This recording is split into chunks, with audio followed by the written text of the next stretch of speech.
big check, nigga, run it up. New chain, new wrist, gotta flood it up. Big bag, no cap, nigga, double up. If it ain't about money, what the fuck is up? Big flex, big check, nigga, run it up. New chain, new wrist, gotta flood it up. Big bag, no cap, nigga, double up. If it ain't about money, what the fuck is up? I've been on the grind, I don't need the clout. They was moving funny, had to weed them out. Talking like they ballin', but I seen the drought. I was in the field, had to scheme my route. 100 racks in the duffel, that's a light load. No label for the boys since the price rose. Drip too clean, now I got them ice cold. Pull up in a spaceship once with the right glow. They ain't seen the hustle, they just see the flex. Made it out the mud, now it's private jets. Stressing over bills, now I cut the checks. Shorty send the love, I don't double text. Told my nigga we ain't folding under pressure. Took a loss, but we turned it to a lesson. Keep my diamonds on me for protection. The ops watching, so I gotta keep a weapon. Big flex, big check, nigga, run it up. New chain, new wrist, gotta flood it up. Big bag, no cap, nigga, double up. If it ain't about money, what the fuck is up? Big flex, big check, nigga, run it up. New chain, new wrist, gotta flood it up. Big bag, no cap, nigga, double up. If it ain't about money, what the fuck is up? They wanna see me shine, but I make a way. Every move aggressive like MMA. Made 100 bands off of real estate. I don't do the talking, money conversate. New vibes, new crib, that's an upgrade. She just wanna fuck cause I'm up paid. Keep it low though, I don't love babe. I'll be on the go, I need more space. They didn't think I made it, but I seen the plot. I was broke as hell, had to make it pop. Now the Louis duffel got a couple knots. And my wrist dancing like it's on TikTok. I've been focused, I ain't worried about the hate. Up the price, I ain't even gotta chase. Told my team if I eat, we straight. Told my team if I eat, we straight. Big flex, big check, nigga, run it up. New chain, new wrist, gotta flood it up. Big bag, no cap, nigga, double up. If it ain't about money, what the fuck is up? Big flex, big check, nigga, run it up. New chain, new wrist, gotta flood it up. Big bag, no cap, nigga, double up. If it ain't about money, what the fuck is up? Run it up, flood it up, double up. Run it up, flood it up, double up. Yup. What's up? What's happening? What's popping? Welcome to the Drakes Discussion Podcast, man. I'm your host, King Bot, KBNG, BAK. With me as always, I got my man Primetime, 19 Primetime. What's up? Yo, what's goody? Also with me as always, I got my man D. What's up? What's happening? All right. That feels good. Everybody had a short week this week? All right. We feeling good about the long weekend? Yeah. Lemonade. Yeah. Jeez. We feeling good about the short weekend, man? It's a holiday. Oh, shit. And we want to apologize. You know what I'm saying? We was down for 2 weeks. You know what I'm saying? Moving, shaking and moving. But yeah, we back. Short week this week. Anybody got weekend plans? No? Okay. All right. Yeah. But hey, look, just happy to be off work. Yeah. Look, that's my weekend plan. Off work. Whatever happens. Yep. All right. We ain't gonna waste some time. We're gonna jump right into it, man. Make sure y'all hop in that merch store. Link is in the description below. Also, make sure you hit that link in the description below for the gang. Gang. Join the gang, man. Win the money at the end of the year. Hey, y'all know Pecan Pie been in town? Yeah, she roaming around Raleigh, man. I was like, yo, could have came by the pie, yo. Could have hit us up. You know what I mean? It's all good though. It's all good. But yeah, we can jump right into it. D, you got one to throw?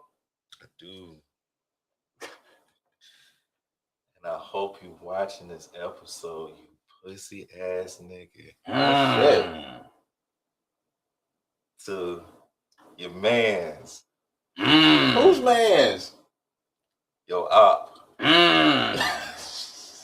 Yo, OG killer. You know what I'm saying? So, you invited me to the spot or whatever. I saw the nigga. Mm-hmm.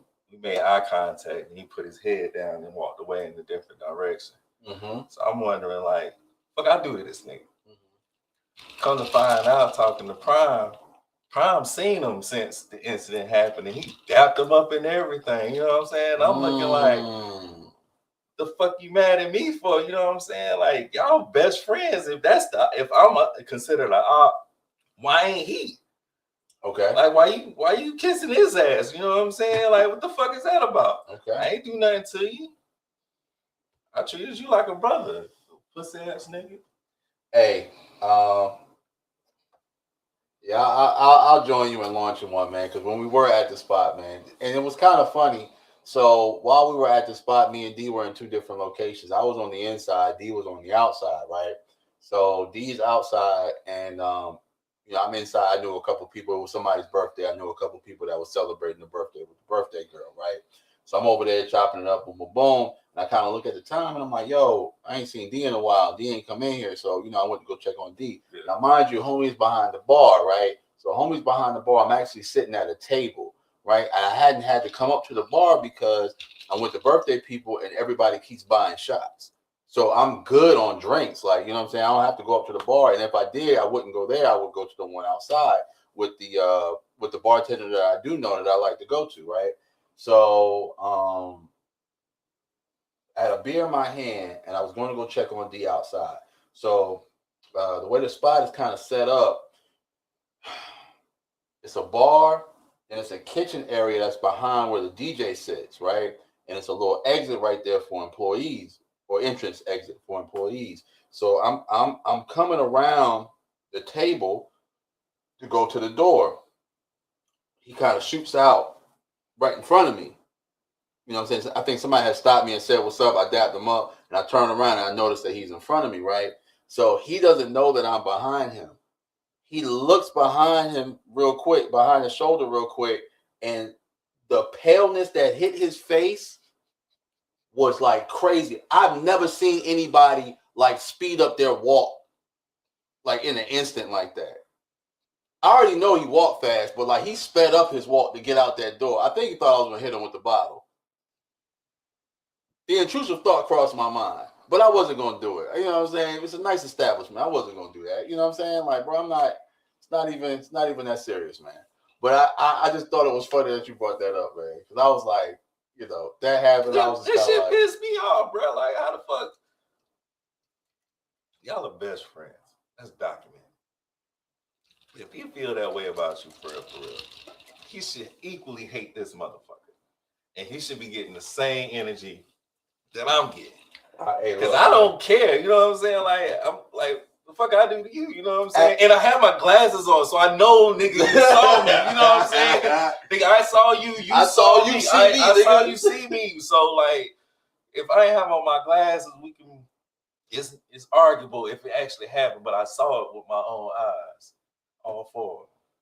And the shit was funny as fuck, but like I said, it irritated me to hear like he gonna dap this dude up when he see him. Like, yeah.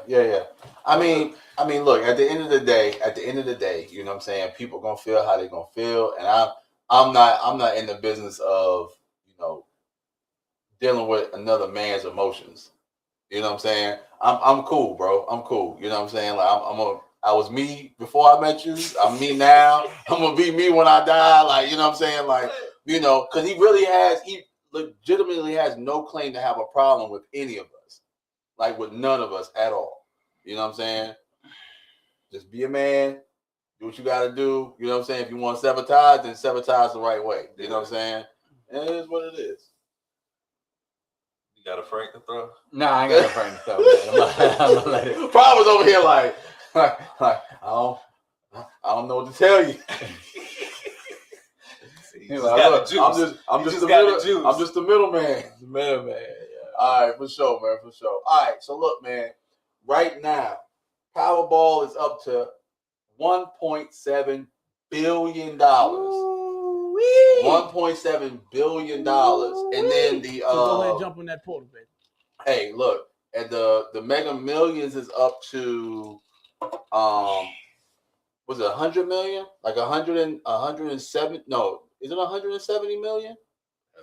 Yeah, somewhere around there, right? So look, I ain't gonna lie to y'all, brothers, man. I put my numbers in. Man. I put my numbers in. But the reason why I brought this up, I wanted to ask y'all. And I know we talk about, getting large amounts of money, at random times, right?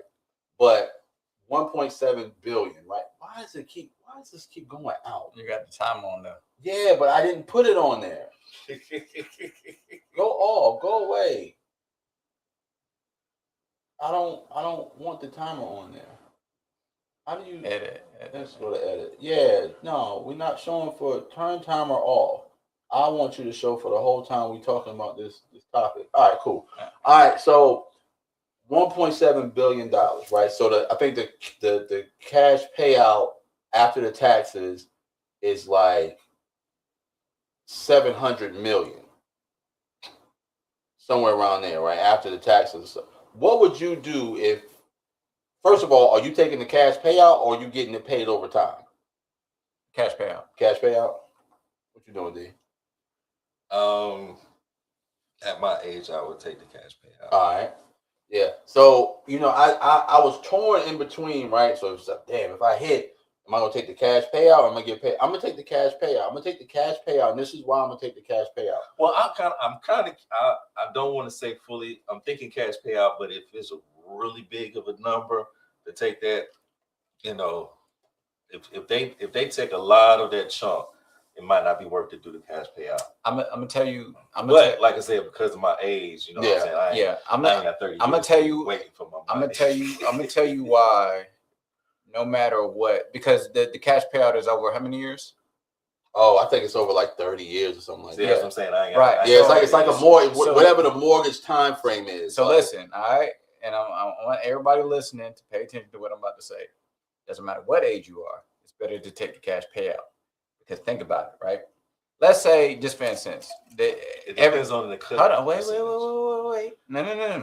I'm gonna tell you. I'm gonna break it down. Right? Let's say they're giving you $1 million a year, just per se. Mm-hmm. That $1 million will be worth more today than it will be in 30 years. Matter of fact, it won't even take that long with inflation and depreciation of the dollar. Yeah. And I would say maybe like 15 years, that $1 million might be worth like half that in 15 years. It could happen quick. That's why I know, even though you're like, I don't want it all, you blow it, you do something stupid. But if you're smart with your money, you take that and you can break it out for yourself by maybe taking it all, putting it into an ETF, trust fund, whatever, which will gain interest. That money that they're paying out to you, no interest. Mm-hmm. You get what I'm saying? Yeah. So it's going to be depreciating in their hands. They want you to do a payout thing, because by the time, after like 10 years, they're saving money because of what happened. So it will always make sense to take the money up. I thought you were going to state the fact that the taxing, right? So if you take the annual, like you say, the annual payout. So if you take the annual payout, you're taxed on that money every time it hits your account, right? That's true. But and in the long run, right? Because the tax rates rise, right? Mm-hmm. So you're gonna lose more money than if you just take the let me get the cash payout now, because you're paying all your taxes up front. Mm-hmm. And you have to be like, if you're financially savvy, there's a lot of things you could do to make that money work for you immediately. Mm-hmm. You get what I'm saying? If you take that money, like you said, put it in a trust fund, buy a bunch of properties, rent those out, you can have your money working for you instantly.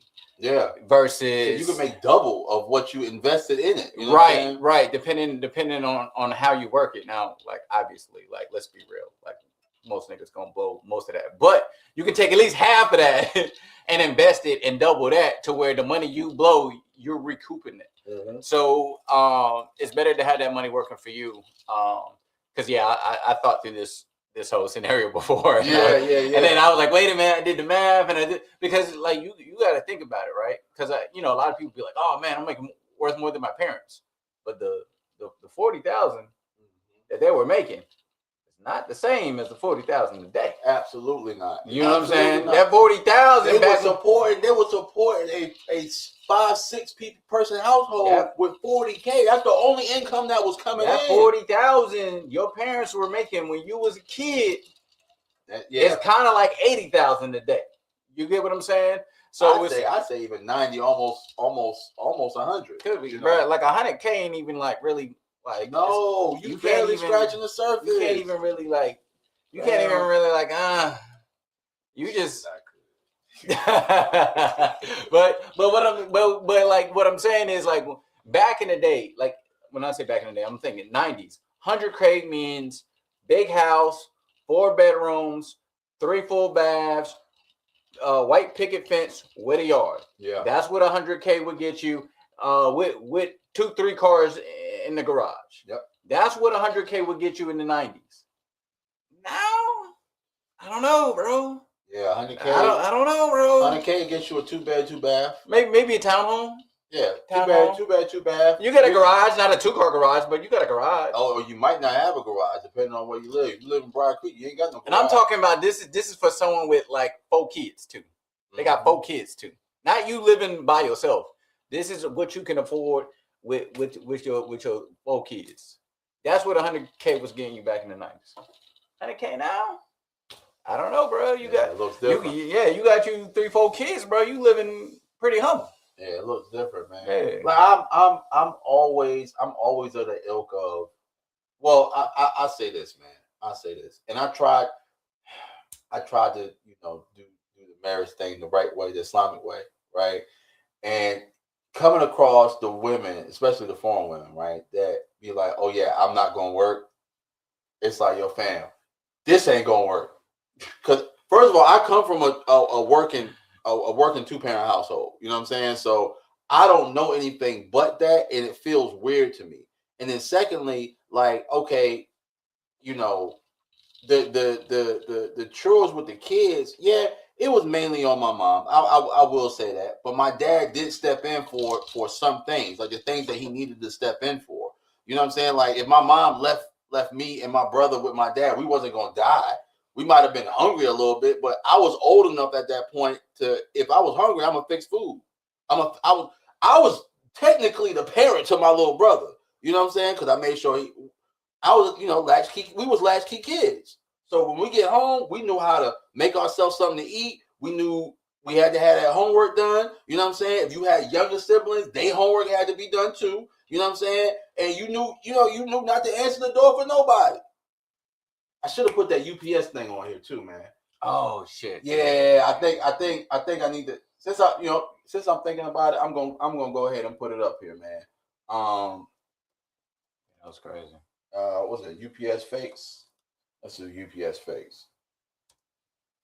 All right. So boom. Oh shoot. Come on, man. See, it does it without it. It does it without me even saying it, fam. Like, what are we doing, yo?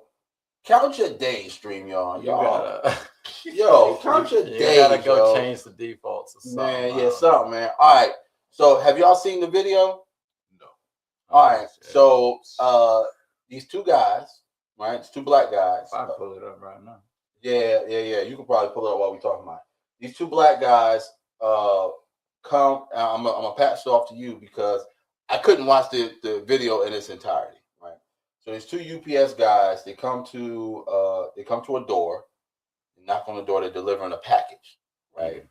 And they have the UPS outfits on. Did they have the UPS truck?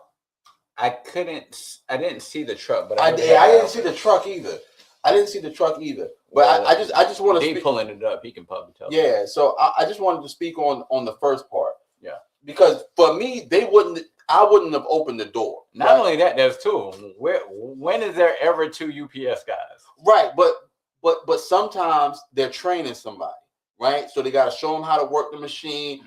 That's not the alarming part, right? So the UPS guys are me at the gate. But anyway. Yeah, right. That wasn't the alarming part to me, but like the UPS guys come up, boom, boom. All right, cool. Now they knock on the door. Do they said something about having to get a signature, right? Mm-hmm. Yeah. Mm-hmm. All right, cool. All right, so look, we get a lot of packages delivered to us every day. Sometimes we forget, right? Yeah. But I'm the type of person, I don't forget when a package is coming. You know what I'm saying? But if I know when a package is coming because I can check my phone. They came in another vehicle. Okay. So it wasn't. Okay. So 9 times out of 10, when I answer the door, I got my phone in my hand. You know what I'm saying? I'm not opening that. Yo, fam, leave it at the door. Oh, well, you gotta have a signature for it. Well, take it to the store. Take it to the store on 9th Street, bro. Take it to the store on Irwin. You know what I'm saying? Like, fam, do not, no, bro. I'm not opening this door for what, bro? No. And while I'm talking to him, I'm checking my phone, like, bro, I don't even have a FedEx package. You had the wrong door, bro. So when you was watching it, was he already outside or he stepped outside? Who stepped outside? The father. The father stepped outside, bro. He stepped outside. Yeah, he stepped outside, bro. Anyway, so lo and behold, I'll pass it off to you after this. So what happened once the? Yeah. So yeah, basically, these two guys that come up, they got the UPS outfits. Father steps outside, and that's when they pull the toolie on him. Tell him to go ahead, open the door. They get inside. They go to where his I don't know if he's married, but we'll say wife and kids. Yeah. His lady and kids, however you want to say it. Yeah, the kids were there. Yeah, the kids were there. And basically they asked him where the money is. Where the money. First off, I don't even know, like, why do y'all think like these people have a bunch of money on hand? It didn't look like you know what I'm saying? Where's the Kurt Cobain? Yeah, like this didn't look like Beverly Hills or some shit. Like, why did you think these people were gonna have a lot of money on them?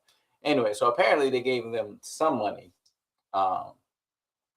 and I guess they were unsatisfied with the amount. And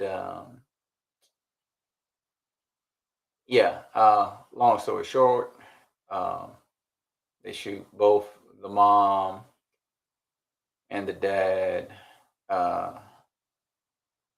Babies out there crying the whole time. It was a tough video to watch. Yeah, like I can't say. Damn, I don't. But the other thing too is it looked like the mom was aware. Why did she open the door? Why did she end up opening the door? That part I didn't understand. I didn't want to. Sorry if I'm fuzzy on the details because it's hard video to watch. I kind of didn't want to watch it again. Yeah. But I don't know. Did you see? No, I didn't yeah. get that part. But yeah, because it looked like she knew something was going on, but then like because she was in the bedroom, but she still let them in. Shit was tough. Do you have any thoughts on it? You just watched it. Do you have any thoughts on it? I didn't go as deep as that because of what y'all said, how it turned out, and I don't really need that vibe in my life right now. I do wonder why they picked them because, like you said, it wasn't like that was a really affluent neighborhood. It just looked like a regular neighborhood. Yeah. It didn't seem like, I mean, maybe he had some product or something, or he was said to have some product or something. I don't know. Either way, it's all stupid. But to get mad because the nigga ain't got what you thought they had to kill him, that's some wild shit. Yeah, that's wild work, man. And they should fry. Yeah, I'm with you on the death penalty. Obviously, it depends on what state they're in. Yeah, right. So in certain cases, because I know people are iffy on death penalties, in cases where the person is caught red-handed, like in this situation right here, I'm all for the death penalty. Mm-hmm. If there is some doubt to their guilt, then I'm not for the speculation. If there's speculation, then if it has to be by jury, I'm not for that because that's how like black people get wrongly, convicted and then they get murdered and there's no going back from that. Yeah. But if they get caught red-handed, like video evidence, like in this matter, I'm 100% for the death penalty. That was a very senseless and disturbing video to watch. The other thing I want to pose to y'all is in that scenario, right? Now, this is tough. I don't want to make it seem like it's an easy decision because it's not. But if you're in that situation, you're the guy. Are you letting them walk up in that house, even with the gun? Hey, fam, that's a tough decision. I don't want to like. Go ahead, bro. Fam, I think I would like to think out in one way, but in that moment, you don't know. Yeah. I think that's exactly what I was gonna say. I think with you posing the question, my mind goes to, Oh, hell no. my wife and my kids is in the back. I would rather y'all kill me. Right. You know what I'm saying? Because I got life insurance. I got this. I got that. I'm set up. I would rather y'all take me than take them. Yeah. You know what I'm saying? Because once the act is done, they're going to try to flee as quickly as possible because somebody, you hope. Well, they'll at least hear a gunshot. Yeah, somebody, hopefully one of them two has enough sense. Somebody heard that shot. We need to get out of here. You know, hopefully that's the case. But I don't see. But you don't know until you're in that situation. Right. I think ideally, right. Here's what's going to be going through your mind. All right, I let them in the house. I give them the money. They go about their way. No harm. But, we see with so many of these situations, and I've been watching those crime stories and stuff like that. Man, a lot of times, if you don't like watching it, if you don't fight right then and there, they'll put you in a position, tie you up and do whatever. And now you have no choice to fight or flight. Like you have no choice. Right. You know what I'm saying? And it's like when I think about that, because there was this one story about, this guy, he was being held by a knife, but he sat there, he cooperated, and then he let the dude tie him up. Dude has a knife. Let him tie him up. That's different. And then, for sure. That joint was crazy, but he let him tie him up. And then he was in a situation where he literally could not move. And then the dude ended up like killing him. And I think like molesting the girl and messing her up and all that stuff. But it's like, dude, like you let this man, like you had a chance to fight back. You didn't. You let him. As a matter of fact, as soon as he was like, all right, I'm gonna have to tie you up. At that point, I'm like, hell no. You know what I'm saying? Even if I was like at one point, like, you know what I'm saying? Like, nah. You'll go for it. Yeah. That shit's crazy. So I would. The reason I say it's tough because you have to understand that if you making that decision that you're not letting them in that house, you got to know you're probably gonna die. But you're also, probably gonna die. But it's like you rather go out fighting than kind of, you know what I'm saying? You get put in a situation where now you can't fight back. Yeah. You get what I'm saying? Yeah, I agree, but also, like I say, what you would want to think that you would take one for the team and that would be it, but there's no guarantee that struggle will be it. Yeah, I mean, you know what I'm saying? Because if they're willing to kill you over, it, then so I think it was going to happen anyway. So it seemed more like a hit than anything, but I don't. That was extreme. Yeah, so I believe, and you guys in the comments can check me, but I believe what they say is in a robbery, just cooperate, and then so that way you can live. Right. That's what they say. That's what. Don't. Yeah, you're right. That's terrible. Like that's terrible. Right. Fucking advice. Yeah, that's what they. That's what they say. Just cooperate. Give them the money, and they'll go about their way. But it doesn't always go down that way. Look, I have been stuck up at gunpoint in Fayetteville Street Projects. Dating myself. Fayetteville Street Projects, and I was with two guys that we both know very well. And I promise you, only two of us had the idea to fight back, right? And the way we were positioned is the only thing that saved our fucking life, because that gun went off. And we ended up getting stopped by the police. And they saw how afraid we were. We were fucking kids. You know what I'm saying? But they saw how afraid we were, and we were running for our fucking lives. That, you know what I'm saying, they let us go. And it's like, yo, fam, y'all literally let the people that was getting ready to shoot us get away. You know what I'm saying? Just picture this, right? So Fayetteville Street Projects, you got the store right here. We in the third building, right? We coming out of the third building. As we're walking out of the third building, it's a building right here. Two guys walk out. They stop us. They trying to have a conversation. I'm trying to get the fuck out of there. Sir 2 is trying to get the fuck out of there. But when he pulls the gun, we kind of position ourselves to where person 3 that was with us is in the direct line of fire, right? So I get a nudge like this, and I know what to do. So second gentleman without a gun is behind him. I know I got to hit this nigga. I don't care how hard I hit, I got to hit this nigga because he taking the other one down, right? Just the way we position, man. And that motherfucker went off, and I thought somebody was shot, and all I could think to do was run. You know what I'm saying? We kids, we scared, man. Like, these grown-ass men fucking with us, you know what I'm saying? So it's like, you know.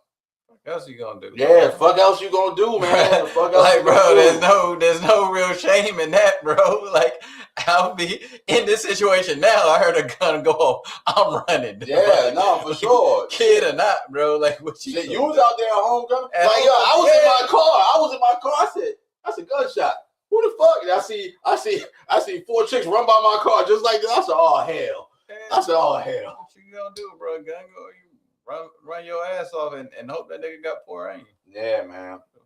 Yeah, we gotta get out of here, man. Tired talking about this depressing shit, man. All right. Let's talk about the Snow Bunny Bandit. So, go blue. So Michigan has fired their football coach for Michigan got terrible luck with coaches for freaky man activities. For freaky man activities, they have fired their coach. So yeah, y'all guys give me some little insight on, because I know the gist of the story, but I don't know the in depth.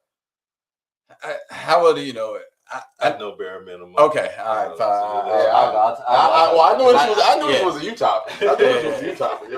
I know a little bit. I got stuff to add on to what you got. Gotcha. Yeah, because I know the story. I didn't do a deep dive on it, but I know the story. So basically, the Michigan head coach, which I believe he's the first Trinidadian and black coach for Michigan, which is huge. Mm-hmm. And after was it John Harbaugh or was it?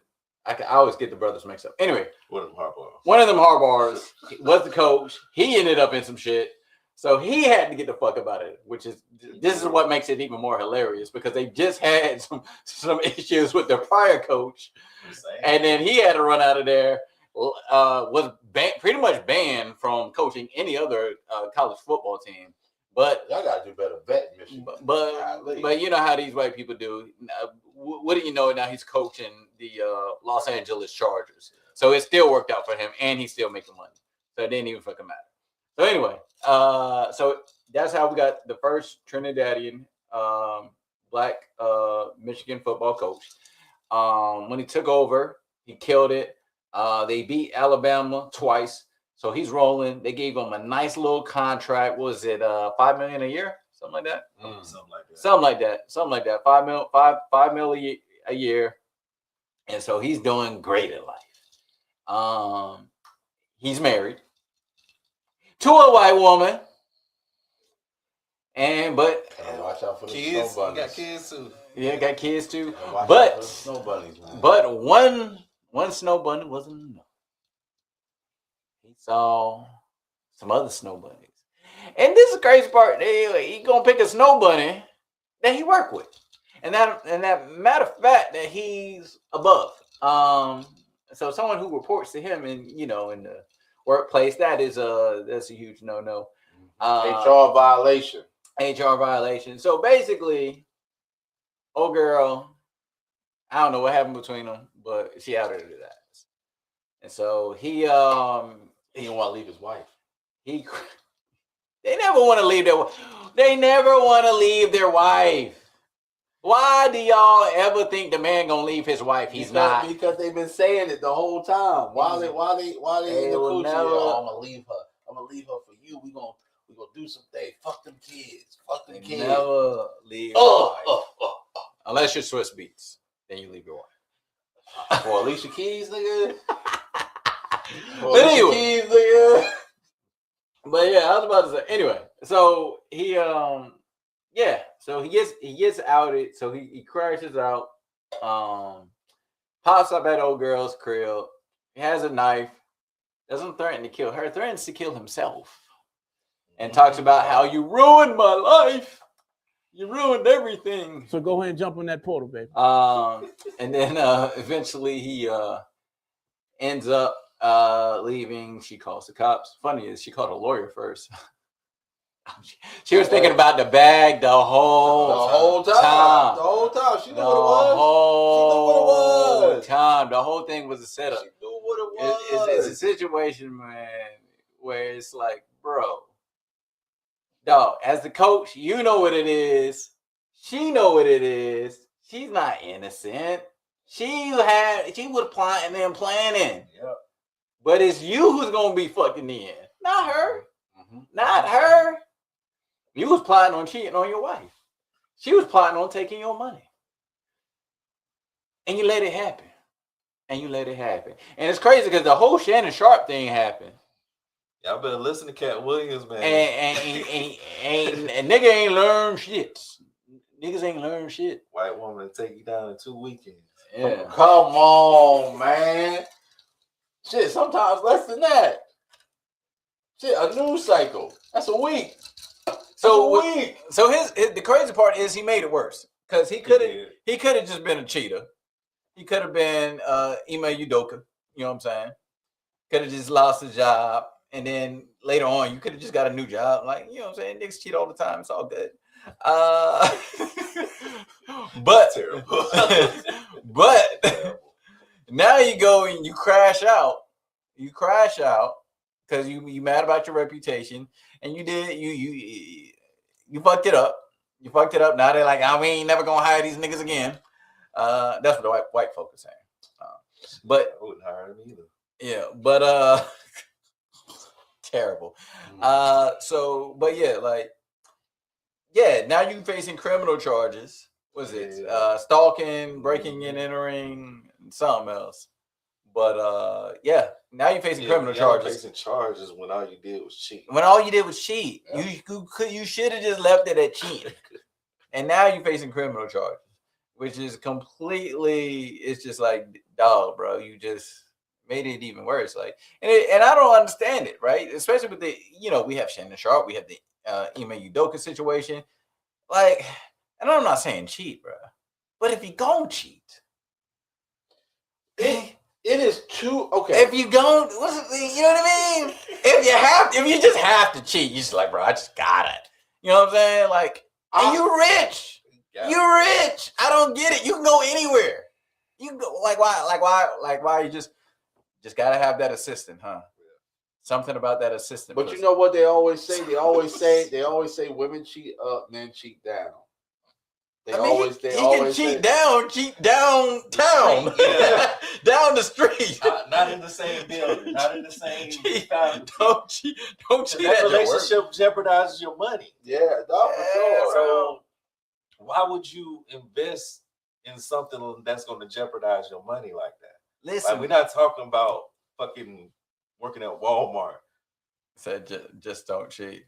Well, yeah, that would be good. But if you're going to do, if you're gonna cheat, don't risk it all. Don't risk it by keeping it in house. You know what I'm saying? That's crazy. I literally just had this conversation. I just had this conversation with somebody, and I was like, "Yo, motherfuckers dudes will cheat and be the dumbest cheaters. Like, fam, why are you doing that? Like, okay, so." I don't want to give out any names in this situation, but it wasn't me. No, it's not. No, it's nobody in this room. It's nobody in this room. But like, guy is married, right? Guy is cheating on wife who is, she travels for work, right? So he's cheating on his wife with this random girl, right? And like, you're taking this girl on trips, you're doing this, you're doing that, like, and you're fucking her while you're taking her on these trips. Your wife, my nigga, like, where is the wife? Where I don't think I've ever dealt with a woman who isn't inquisitive about every fucking thing. Like, oh, where were you at? Who were you with? Da, da, da. Like, fam, are you not getting asked these questions? Because she got to be cheating herself. At this point, she got to be cheating herself. I would think so. Yeah. In my mind, they have an open marriage. I don't know. In my mind, they have an open marriage. I have no idea how niggas cheat and they live with the woman. I have no idea. Yo, that shit. I don't know how they do it. Like they just better at it than me. I don't know, but like I can't even think of like I couldn't even fathom trying. Like cause I can't even fathom like getting away with that shit. Like I'm just like, bro, you can't, bro. You can't. Cause I think about it, I'm like, bro, like I'm not even gonna like even if I wanted to, like I'm not even gonna try. Cause I'm like, bro, I'm not gonna get away with this shit, bro. Yo, fam. Like that's what I'm like, bro. Y'all live together and you be cheating. Like how do you? Right, y'all sleep in the same bed. You come home at 6 a.m. and no questions are asked. No questions are asked. And I know you got to take a shower somewhere. Right. And even if you don't take a shower there, no. You come in the house smelling clean at 6 a.m. Fam, you took a shower somewhere. Where the fuck did you take a shower at, bro? Working all day. Cause that's what I'm saying, bro. Like you come through, and she said she cheating too. Yeah, probably. Yeah, you come home and she decide to suck your dick, and your balls smelling like soap. That's a problem. Cause ain't no way like Irish Spring. Ain't no way after Old Spice. After 8 hours of working, your balls gonna be smelling like Old Spice. Like nah, bro. Yeah, nah, that shit crazy, man. But it don't even matter because she not getting caught. He is. Yeah, and he gonna be the one to pay. The dudes always get caught. We as a male species, we are the dumbest cheaters. We always gonna get caught. We always gonna get caught. We're gonna do something stupid. We're gonna leave something out. Fam. I was having a conversation, and Shorty said, "Yo, if I'm fucking with a nigga, if I'm fucking with two niggas at the same time, right, and one is coming over after the other, I do a deep clean of my house before the other one comes up." I said, "Yo, niggas is not thinking about that. Niggas is, yo, I'm gonna make this bed." I'm gonna make this bed, and that's the thing. Separate linen. But right. And then I'm gonna make this bed. That's right. about it. And that's the thing that gets me too. It becomes too much work. It's too much work. I don't want to do all that just to cheat. Like goddamn, just for some stuff. Like that's way too much work. Yeah, it's way too much work, bro. Because you already know your side chick. She gonna leave some shit. And it's gonna be purposely. She gonna purposely take that earring and toss it behind some shit. Right. Or leave it under a fucking pillow. Yeah, I'm triggered. She gonna do something. I'm triggered. She gonna do something. I'm triggered. And so yeah, bro. But I'm triggered. That's why you do the deep clean when they leave. Come on, man. You know what I'm saying? Like, yo, you gotta start thinking like women, bro. You gotta start thinking like women, man. Like, nah, that shit is crazy, man. All right, moving right along. All right, did y'all watch the Anthony and Drake fight? Oh yeah, I saw the highlights. I should. I saw the highlights. Yeah, I saw the highlights. I saw the parts I wanted to see. I hope that Jake Paul now knows to stay out of the ring with these professional fucking boxers.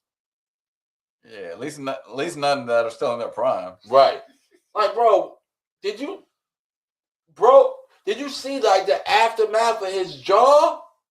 Yeah, he got up there. It's jaw broken. Yo, We were fam. playing with him for the 6 rounds though, because I think it was tired, half the fight on his knees, the other half of the fight. It was terrible, man. Yeah, I mean, yeah, Anthony Joshua looked like he was just sparring in there. Yeah, he was sparring. And Jake Paul looked like he was fighting for his life. Bro. I don't think I've ever seen a boxer propose that many times in a single boxing match. Because he was down on bended knee. Like almost every single round. One knee, 2 knees. My man was like getting down like he was about to propose, hugging on his leg. Like, please don't hit me no more. That shit. How much was that purse? Oh shit. For the bag? How much was that purse, bro? It was over 100 million. Yeah, 100 million. Man, look, I don't know if I could take that. How much did Jake Paul make in his last fight? Let's say earned massive payday with estimates suggesting around 92 million or potentially more based on a even 50 split of 140 million purse. So they both made out. That was the easiest money that Anthony Joshua made. Yeah, that was the hardest money Jake Paul ever made. Boy, for sure. Hey, bro, just go ahead and hang it up. Hang up your gloves, bro. Go ahead and retire, bro. Stay the fuck out of that. He made his money. Anthony did to Jake what Tyson should have did to Jake, because I don't know if y'all know that contract leaked, right? And where Tyson had to pull his punches. He had to pull his punches. Because I was watching the fight, and I'm like, nah, this ain't Tyson, man. I said, even at Tyson's age now, this ain't Tyson, man. And then it was a couple of hits. Tyson wanted to rock that boy's shit, but he stopped himself. You know what I'm saying? Like, yo, all right, yeah. Jake Paul, stay out the ring, man. Stay out the ring. The Knicks win the NBA Cup. Do we care? No. All right, moving right along. Nicki Minaj. Nicki Minaj MAGA. Nicki MAGA. Nicki. Minaj MAGA. MAGA. So basically, it looks like Nicki's going full MAGA. She did an interview recently with Charlie Kirk's wife. And she said some things. What she say, bro? Because I didn't see the interview. Some questions. Publicly endorsed Trump. Yeah, basically, publicly endorsed Trump. Said he was handsome, which was weird. Said JD was handsome, but said it in a weird way. She said he is an assassin, which is a crazy thing to say in front of Charlie Kirk's widow, who just got assassinated. So that's crazy to be like, yo, JD Vance is an assassin. Crazy word. Which is, I guess she was trying to say that he was handsome. But yeah, she went, she said some stuff about Trump before, so this isn't like fully surprising. But yeah, she's going all out. What are you guys' thoughts? Well, one thing she mentioned about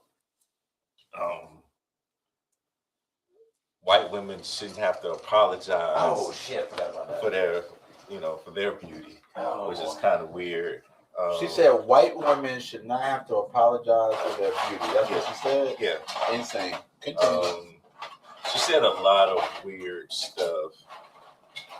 And it's just weird to me how this illegal immigrant is allowed to be on that show and not deported. Like, what are we doing? Wait, did you say Nicki Minaj was an illegal immigrant? She is illegal immigrant. Oh, fucking hell. She is, like, seriously. Like, yeah. Prime, do you have fact checks for this? Is she an illegal immigrant? I don't know. Okay, all right. I don't. Well, I mean, she still had birthright citizenship, but her parents aren't. Okay, all right. So damn it, D, you about to get us canceled, man. So his niggas illegal immigrants and shit. She is.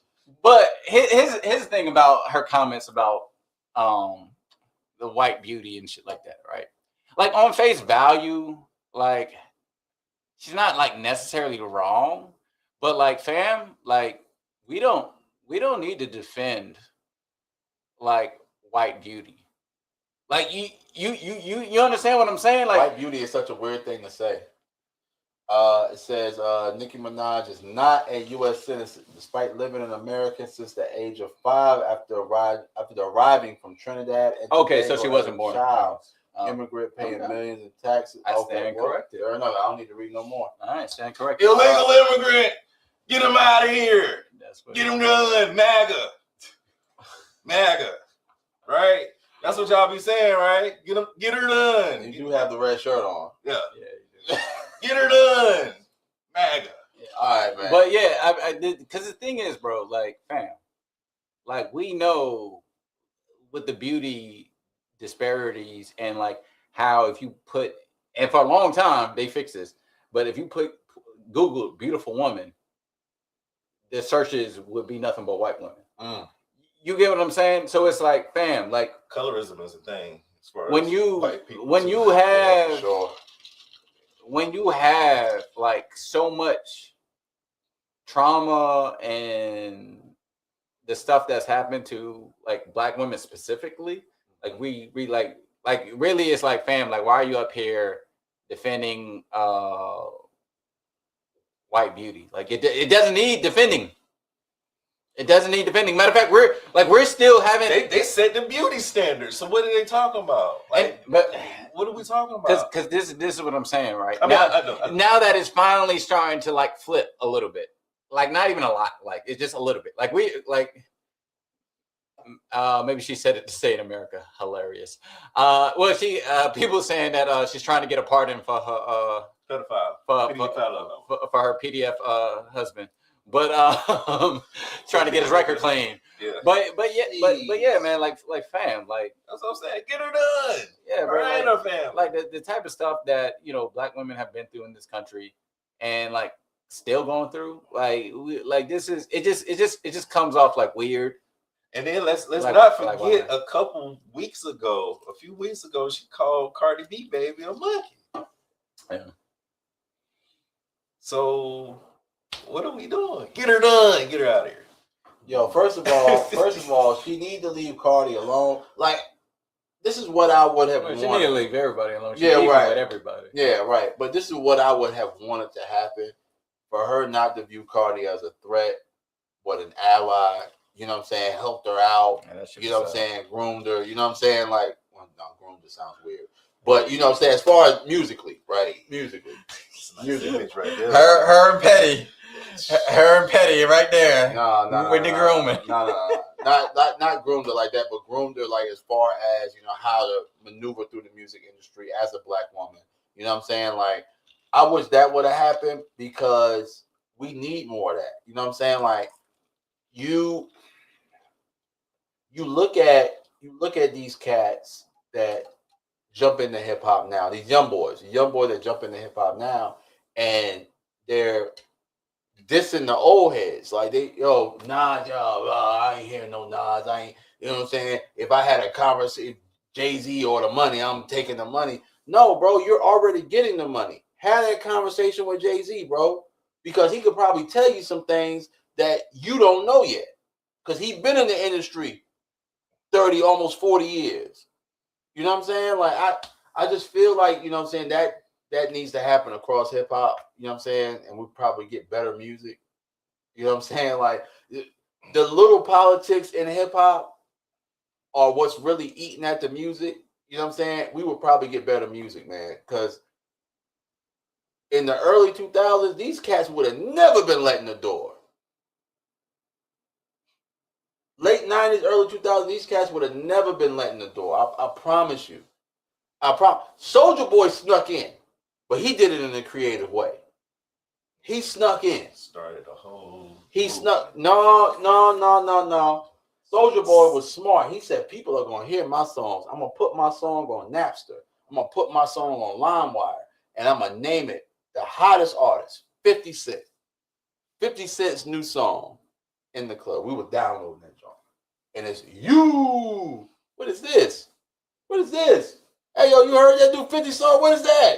That ain't 50, man. That's some boy named Soulja Boy. Oh, all right, yeah, cool. But he did it smart, though. Anytime I see that on YouTube, I do a thumbs down. Fucking hate that. Like, don't be out here putting someone else's name. Just to get your shit out there. New Drake and Kendrick Lamar song after they squashed the beef. Wait, what? Yo, click. Man. And then it's some new guy with can't ride the beat. I'm like, God damn it. Even if he was good, dislike, bro. Like, I don't dislike him if he's good. If he's good, I give him a thumbs up. No, bro. Like, don't do that. Second night, I'm like, who the fuck is this? Is thumbs down. Fuck him. Yeah, bro. Because I clicked for a reason. Don't trick me into clicking. Don't trick me into clicking. It's clickbait. You gotta trick people. That ain't even clickbait. That's just damn right false advertisement, bro. There's allegations. There's false allegations. That's false advertisement. I clicked on this because you told me that Beyonce and Kalani just did a collab. Oh shit! Click, and then it's not. Don't you know no good? Like, what the fuck? Don't you know no good is crazy. Yeah, all right, bro. Like, all right, man. All right, we'll get new Nas, Cole, and Kendrick song. Wait, what? Featuring Jay-Z. Featuring Jay-Z. That would definitely give me the click on it. I ain't gonna lie to you. I'm clicking away. Yo. Oh, and then God. it's not that, bro. Like, fuck that. All right, man. Oh, my topic. What is your biggest pivot? Elaborate, sir. Tell us what you mean. As far as pivot, I'm talking about a point in your life that changed the trajectory of everything. Kind of wanted to see outside of having a kid, because obviously that's a huge pivot. What was an instance? Because we have a tendency to pivot and move because that's just how life takes you. Like, just name one time that something happened that caused you to make a decision that changed the trajectory of your life. Like, what was the biggest thing that happened? Man, so you're talking about like the mindset or the actual event? Maybe the event changed the mindset. Either way. Either way. Because something happened that helped change your mindset towards it anyway. So, like the event. Yeah. What? Yeah, both of them. Both. Yeah. Well, I know you said the kids thing, but it all ties together. So, me having a kid. All right. Well, let me take you down. Yeah, the only reason why I don't want to say kid because that's an obvious change. But all right, so there's been other decisions. So let me leave that. I can say it without that. All right. So I'm gonna tell you this. I was working at Target, and at the time, I thought I was making good money, $9 an hour, and I thought it was good. There was a moment in time, right? Now I did at the time, I was having a baby on the way, but it was another thing that did happen. There was a girl who was working under me. She went to college. And she graduated. And I was at Target for 3 years, right? So in that time, she was under me. When she graduated, she was now my boss. And so that hit me. And I was looking at the people who were above me. And I was asking them how long were they working at Target for? And they said they was working there for like 10 years. Mm-hmm. And mind you, she was above them. Damn. So I was like, hold on, let me get this straight. She did 4 years at college and skipped over, because she was under me, she skipped over me, my direct supervisor, and then became the manager over them. So she jumped me and them and was at that level. Skipped 2 places. So I'm like, wait a minute. Something to the college thing. So yeah, I was like, all right. So I'm gonna do, because I could do a couple more years, maybe get a higher position. Then I gotta work that other position for another few years.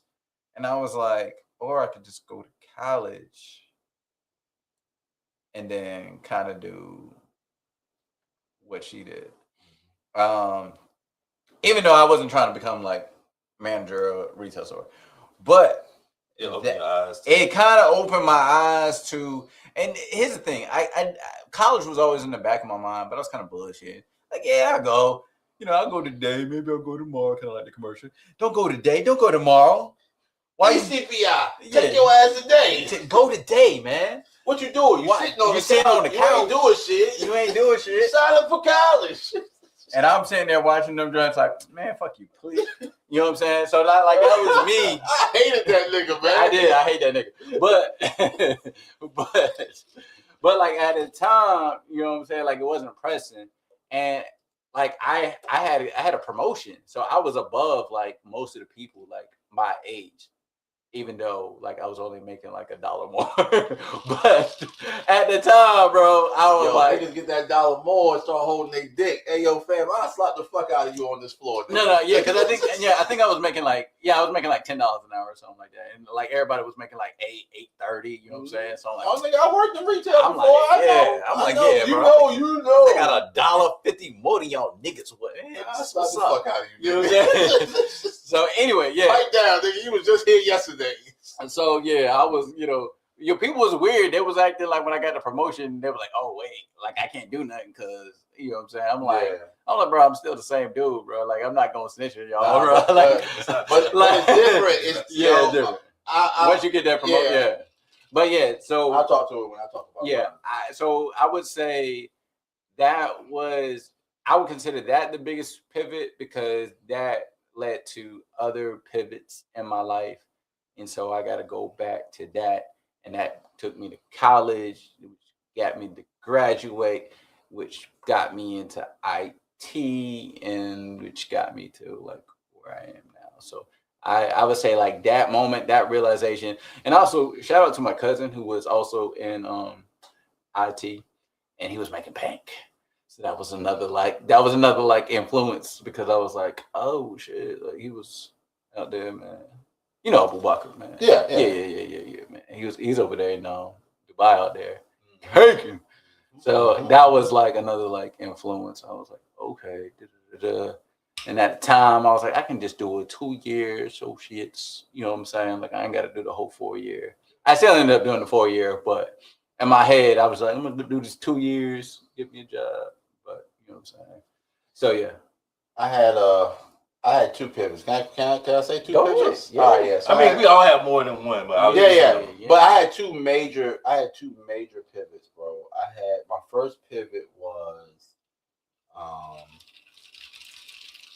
My first pivot was graduating high school. I know that sounds kind of crazy, right? But tell y'all what happened, man. So I graduated high school and I walked across that stage, man. I shook everybody's hand, teachers, whatever, principal. My dad was waiting for me at the end of the stage. He shook my hand and he pulled me close. And he said, "Fam, I'm literally fresh off the stage. Like people are still walking behind me." And he says, "When you get home, you either apply for college or you get a job and pay rent." I didn't even get a fucking congratulations. To this day, I've never gotten a congratulations. Wait. My dad has never given me a congratulations for completing any era of school. Nigga, I got degrees, nigga. Degrees with an S. You know what my dad told me when I graduated with my 4 year? He said, "Your stock is rising." You know what he told me when I graduated with Masters 1 and Masters 2? Your stock is rising. Nigga, say congratulations. Stop being an asshole, man. Fucking Aries, man. Fucking Aries, yo. Shout out to my fire sign. Yo, fam. Assholes. But that was a pivot for me because I'm young and it's the realization of, you know, I've literally been working since the age of like 8 or 9. And Prime can vouch for that.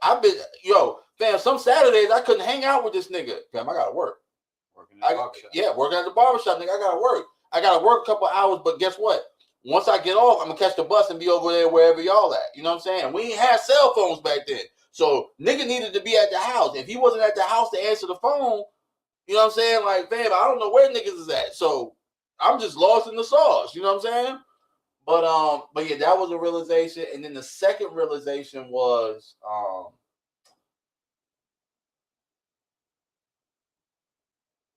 understanding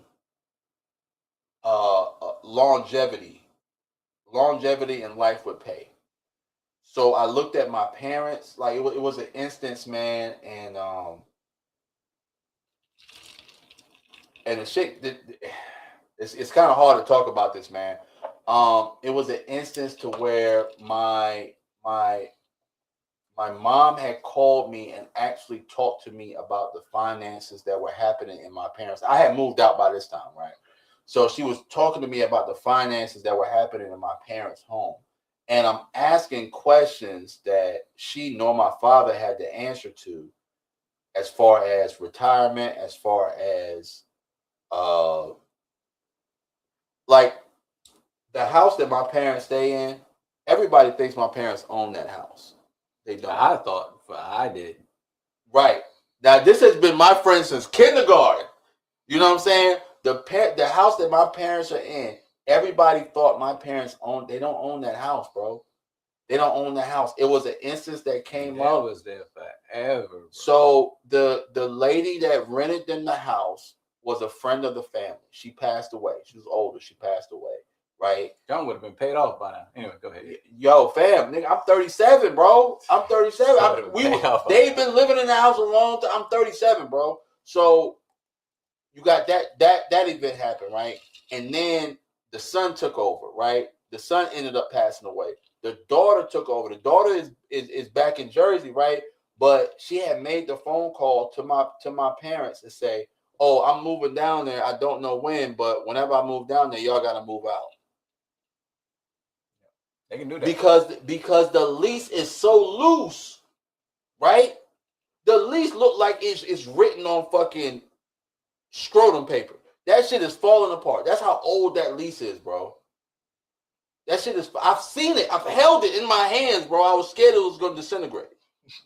You know what I'm saying? Like, fam,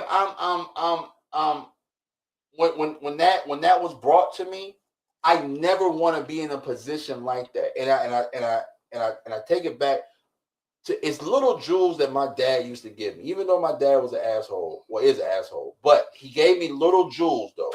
He gave me little jewels. He said, "You learn from your parents what to do and what not to do." That's something I don't want to do. I never want to be in that position to where I'm renting something, that I could have paid for twice over and get a phone call from the landlord say, "Yeah, I'm moving back and y'all gonna have to get out." You know what I'm saying? That was another pivot point for me. All right, boom. Whatever I gotta do to make enough money to be good, I'm doing that. I'm doing that, right? So I was working in criminal justice at the time. And I pretty much had exhausted all I could exhaust from criminal justice. I was getting ready to become a magistrate, right? I had the interview. So the interview went, I was working me and my man was working for the DA's office, white boy, Marine, crazy white boy. Love him to death, right? Josh is my guy, right? So me and Josh, we both applied for the position, right? They said, "All right, we only got one slot. Who's going to take it?" Right? So you and Josh talk amongst yourselves because we like both of y'all. Me and Josh kind of talked about it. And the next day I got a phone call from Raleigh saying that they wanted me there for HR, my first HR job. And I said, "Yo, I kind of want to pursue this HR thing, man." I said, "Look, criminal justice is cool, but I don't see myself becoming no judge, bro.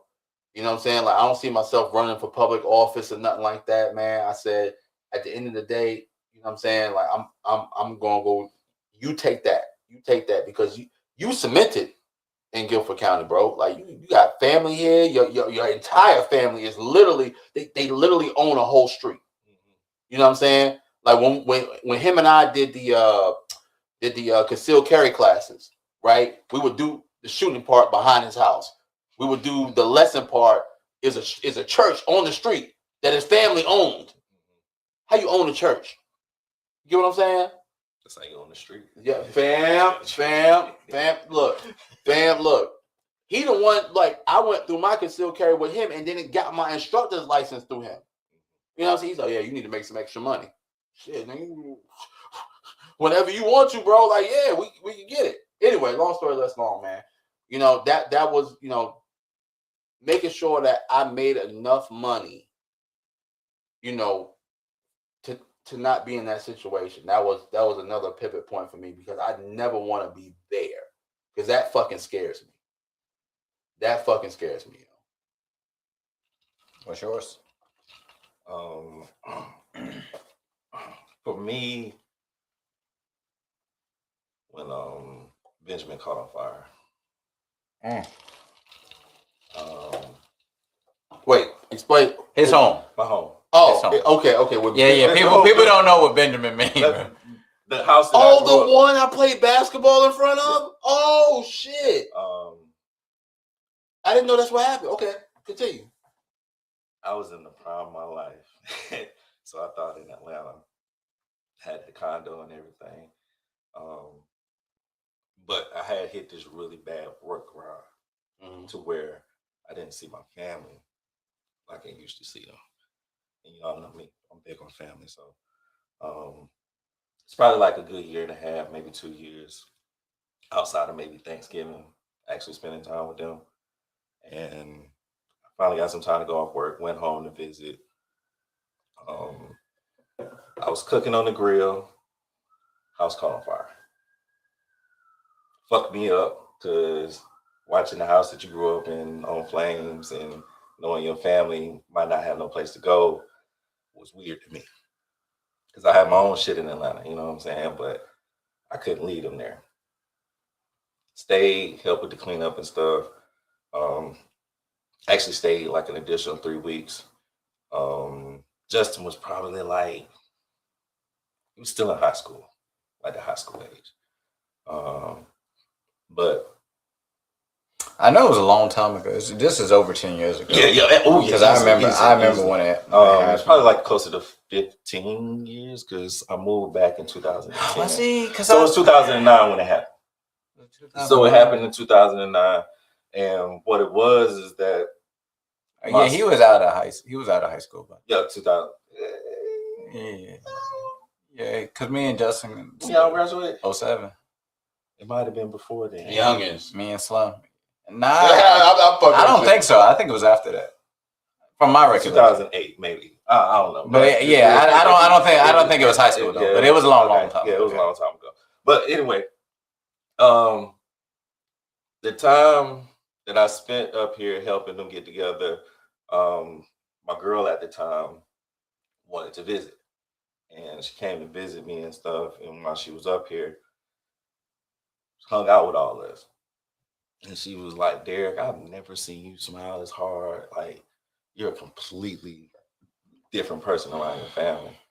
Like, I know you feel like you're happy because you got this, that, and the other, but this is the first time I've really seen you truly happy. Have you ever considered moving back? And based off that conversation, I moved back to North Carolina. But yeah. So go ahead and jump on that portal, baby. The house catching on fire was really like traumatizing to me. Yeah. And it also like put in perspective what's important to me, like my family. Like, yeah, for sure. And I'm talking about you missed the condo. Low saw the condo. Yeah, I missed that. But yeah, 33rd floor downtown Atlanta. Good job, making good money. Like, I'm good, you know what I'm saying? Like, good. But you know, she saw, cause you know, I be, you know, I love her, you know, I love baby girl too. So, but yeah, that was my biggest pivot.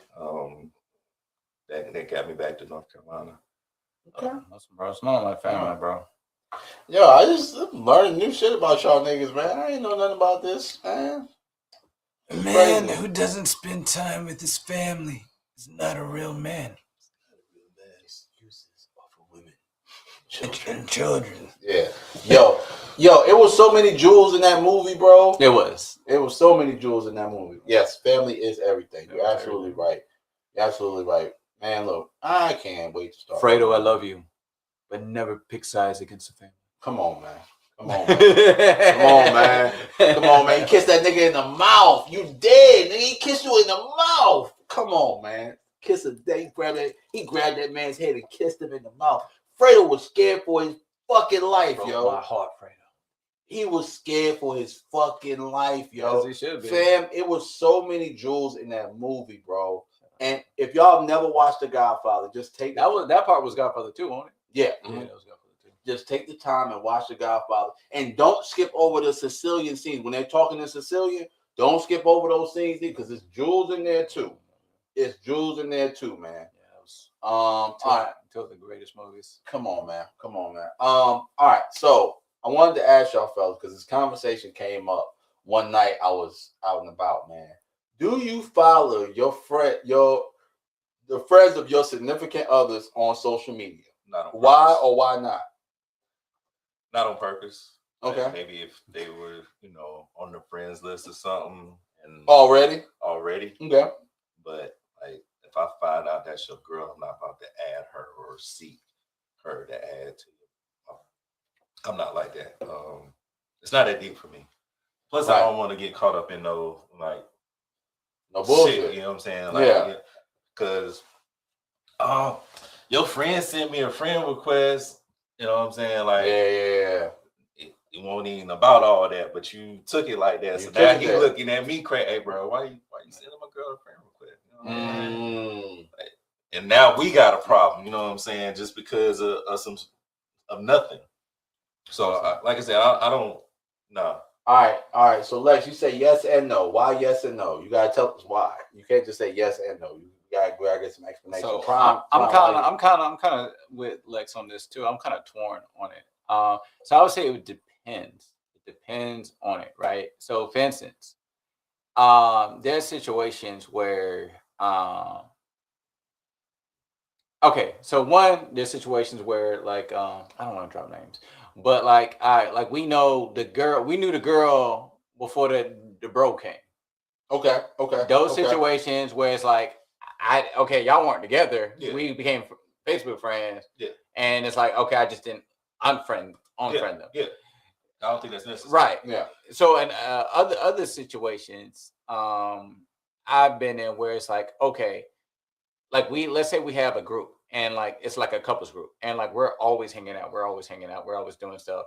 They're posting pics, they're tagging me in pics, or you know what I mean, stuff like that. Yeah. And I can even and that's warranted. Right. And I'm seeing, you know what I mean, like I'm seeing them, you know, and the bro, and I'm like, all right, man, like we hang out all the time. Like if it's like a couples group, yes.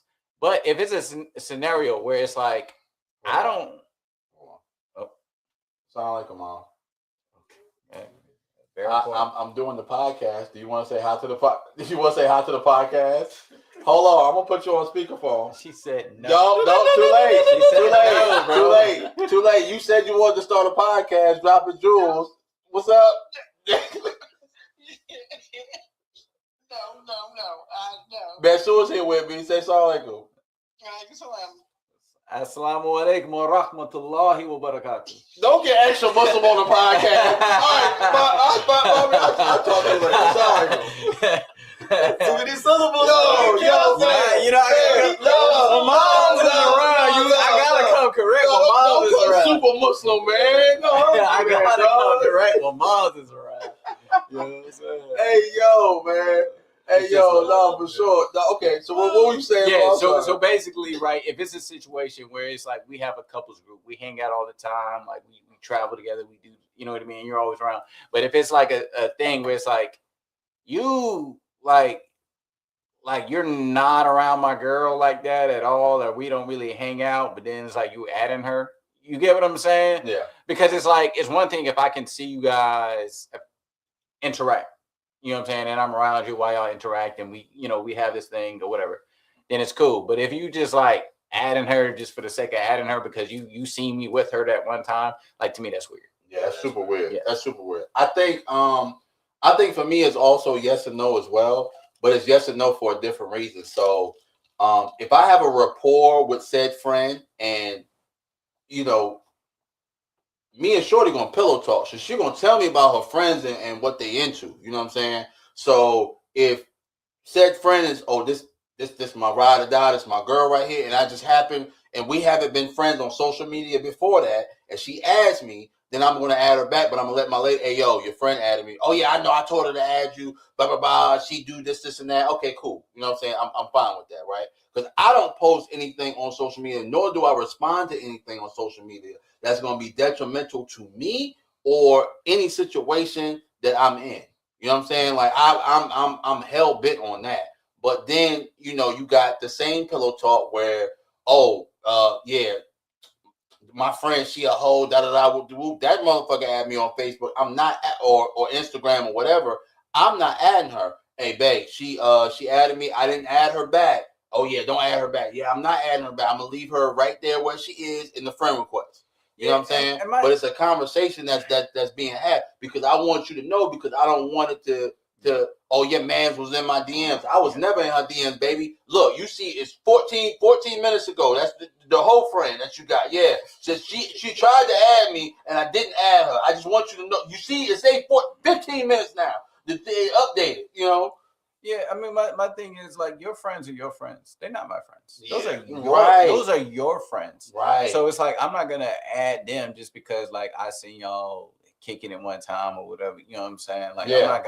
I'm not gonna do that. Now, you know, like you said, if we were friends before that, or we were social media friends before that, I mean, I'm not gonna unfollow you. You know what I'm saying? Like that just seems if we were weird. friends before, then Yeah, it's like, yeah. your you know, grandfather in at that point. Now, what I will do is, you know, if you post a pic, I'm not gonna like it because I don't know, you know, I haven't had that conversation yet with my lady. Like, yo, how do you feel? Like, you know what I'm saying? If she posts something, like I've been liking her pictures, like, you know what I'm saying? Are you gonna feel a kind of way, or is it gonna be cool? You know what I'm saying? We haven't had that conversation yet. Then I'm not. All right, boom. I know that's your friend. I'm scrolling right past. You know what I'm saying? The activity on the page is not gonna look the same. You get what I'm saying? Yeah. So you know, I get it though. I don't want no problems. No problems. Because jealousy is a weird, wild thing, man. Yeah, no.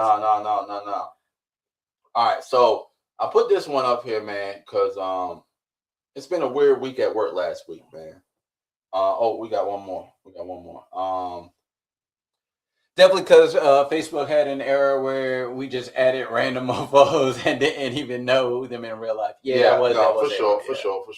All right, so I had a weird week at work, bro, and accounts start getting hacked and shit. Yeah. The motherfuckers start trying to sign you up for Forex and shit. Yeah. Ain't nobody investing in that bullshit, nigga. I invest in real stock. You can make a lot of money in crypto. Nah, man, I invest in real Click stocks. this link. Nigga. Yeah, I invest in real stocks, man. So I had a weird week at work last week, man. So I don't know if y'all know, but the area that I work in is predominantly white. There are very few black people that hold power in this particular workspace, right? So one of the things that I am in charge of with me being in my position is exit interviews and I don't want to say that word. Issues with employees. I say that. Issues with employees. I can say that, yeah, because y'all know what I do. So, you know, I was brought into a situation to where, so the department where I work in is primarily women, primarily white women, right? So I think out of the 1, 2, 3, 4, 5, 6, 7, 8, 9, 10, 11, 12, 13 people that work there, it's 1, 2, 3, 4 black people, 2 males, and I'm the only black male, right? So when I step in a room, I have presence. When I respond to emails, I have presence, right? But I hate fucking code switching, bro. I hate it with a passion, right? So I had honestly got this. It's a particular situation that I'm not going to go into it, but it's a particular situation that had happened. I'm in this room, 2 white males, 2 white females, and me, right? So the white females work with me, right? They're my co-workers. The white males work in a different department, right? I had gotten kind of a synopsis before the meeting saying that, oh, you know, one of them is going to act out. Cool. I'm here for it. When I stepped in the room, everybody's attitude, the men's attitude changed. With just me being in the room, the men's attitude changed, right? Brody tried to break bad, and I had to check his ass. I didn't say what I wanted to say because I wanted to say, nigga, what? That's what I wanted to say. But what I said was, we not gonna do that. So it was a whole thing. It was a whole thing, right? So it went up to the higher ups and, you know, boom, boom, boom. Now I didn't know how much people really fuck with me at my job until that happened. I've literally been kind of teetering on the fact that, so it's a 6-month probationary period, right? And I've been teetering on, hey, yo, fam, they about to get rid of my black ass. Like, yo, dead ass. Like, why the fuck 6 months, nigga? 6 months, really? You know what I'm saying? Y'all know if y'all like me in 90 days or not. You know what I'm saying? But 6 months really, so it seemed kind of long to me. But I was like, you know what? I'm gonna grit my teeth. I'm gonna tough it out, right? And it wasn't until that situation happened to where everybody came to my defense, and I was like, good white people, GWPs, good white people, came to my defense, and I was like, yo, I'm all right here. Like, you know what I'm saying? I'm good as long as I don't do no bullshit. You know, I'm all right here. You know what I'm saying? Because I know my job, and I know my job very well. You know what I'm saying? Like, I can. All those people, the number of people I know, what I named like 12 people total. I used to be all of them at my last job. I know my job very well, right? So it's like, yo, I didn't know people notice me like that, but the fact I hate code switching sometimes because sometimes I want to be like, nigga, what? Hey, yo, fam, let's take it outside real quick. Let's shoot the one. I really want to be like that. So like, yo, fam, let's take it outside and shoot the one real quick because you talking mad greasy right now. Let's take it outside and shoot the one real quick. In my opinion, I wouldn't call that code switching. I think that's just maintaining a professional, demeanor. That's code switching, bro. Nah, It's code. It's code switching. It's both. I'm leaning more code switching is like when you completely like even change your vernacular and your voice. That's what I'm thinking. Like when you completely change who you are as a person. Yeah, I feel like that's changing. That's code switching. Your personality, like that's part of code switching. Code switching. I'm the master of the dial. Okay, but no, for real. I think you're right. I'm not going to disagree with you, but I'm not going to agree with you. I got you. Right. So I think you're right. I think that because there's a time and a place for everything. Right. But sometimes you get tested at work as a black man. Oh yeah, absolutely. You get tested at work, and you be like, "Yo, nigga, what?" Like it really. I've slipped up before. Really? Oh, you gotta tell me about this. Let me finish it. You gotta tell me about this. All right. So it's to the point where, okay, you know what? I'm gonna tell you about the time where I slipped up. So I was working at a call center. I was working at Spectrum. Time Warner had just switched over to Spectrum. I'm dating myself. Fuck you, anybody who over there calling me old, right? So I was working there, and it was a young white boy, man. He was in the same class as me, so he came in with me, right? And we had just switched over to third shift, and he was good at his job. He was really, really good at his job, but I was better in different ways, right? He was good at fixing cable boxes. I was good at everything. You know what I'm saying? So when we first started working on third shift, the phone system was messed up. So we were getting calls that were supposed to go across the parking lot to the IT people for the internet and the phone, right? But I paid attention in class because they taught you the internet and the phone, like the codes for it, right? So you could go in and look and see if the codes was wrong and fix the codes and fix whatever issue they had going on. So I was good across the board. But I didn't apply for the team lead position, right? He applied for it and he got it. All right, cool. Say no more, right? Bro came over there regulating me. I'm on a call, right? So big ass call center, right? We got TVs up everywhere, right? So I'm literally, I got a remote in my hand and I'm at a TV and I'm helping somebody like access something on their TV. And he comes up to me, I need to talk to you. So I had the wireless headset, so I flipped my headset up so it was on mute. I said, yo, you got to give me a minute and I'm you know what I'm saying? I'll meet you in your office as soon as I get off this call. I flip my headset back down and I go back to helping the customer. He said, no, I need to talk to you now. I flipped my headset back up. I took my headset off. I said, nigga, if you don't get the fuck away from me, I will fuck you up right now. Everybody heard it. I'm talking about our boss heard it. White boy, right? So he walks away. I put my headset back on, finish helping the customer, right? So my boss, our boss comes over there. He taps me on the shoulder. He said, "Yo, come with me." I said, "Fuck, I'm getting ready to get fired." I said, "I'm getting ready to get fired, yo." So I sit down in his office, man. I'm like, "Fuck, man." I'm over here. Look, bro, it's 12:30 at night. I'm like, "Fuck," and I was engaged at the time, so I'm like, "Fuck, how am I gonna tell Shorty that I got fired today? How the fuck?" That's the only thing I was thinking about, right? How the fuck rent gonna get paid? How the fuck, yo? He was like, "I rock with what you did, but you did it wrong." I said, "Oh, he gonna fire me today. He gonna fire me today." He said, "Yo, you can't let the N-bomb fly." I said, "Why the fuck not?" I said, "That shit loud as hell." I said, "Why the fuck not?" I said, "Yo, you can't say it, but I can say it." He was like, "We're in a professional setting." I said, "You're absolutely right. I apologize." I said, "Is there any way I can save my job?" He was like, "I'm not gonna fire you. I'm not gonna write you up. I'm just gonna sit here and talk to you for a minute to make it look like you in trouble." I said, "Oh my God." I said, "Oh my God." Now you was fortunate on that one. Yo, but no.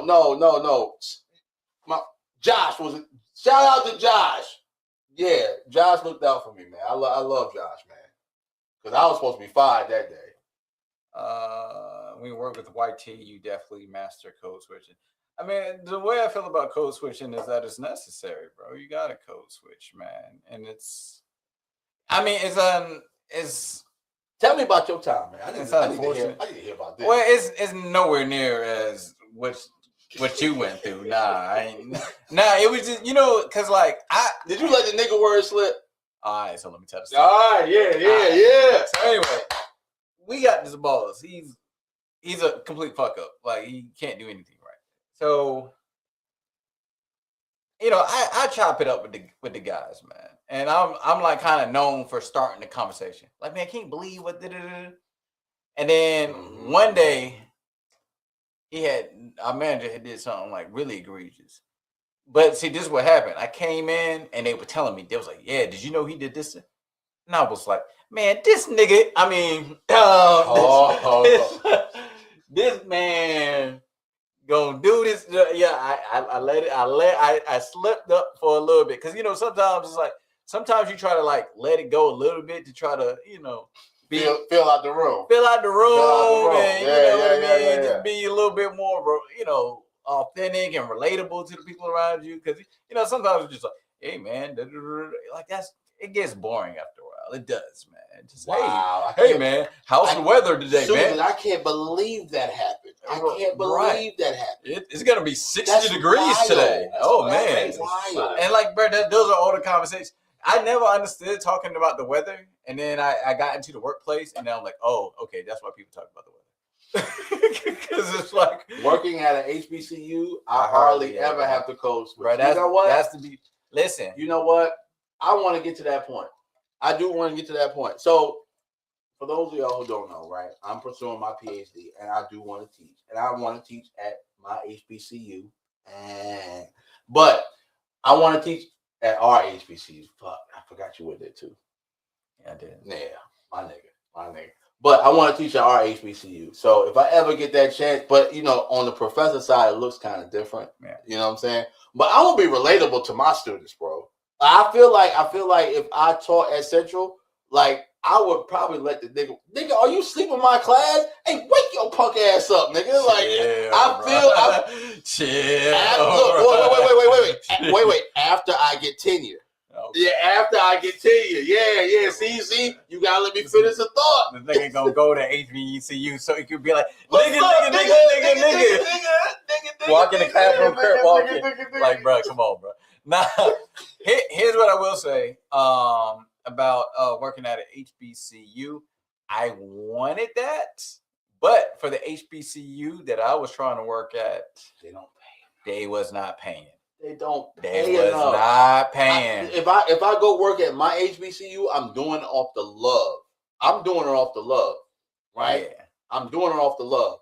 Because it don't have to be off the love. Yeah, because I know unless there's some other HBCUs that are paying. But right. The ones around here. No, it's HBCUs that are paying. But I know my HBCU for the degree that I'm getting and where I want to be, I know. I already know. I already know.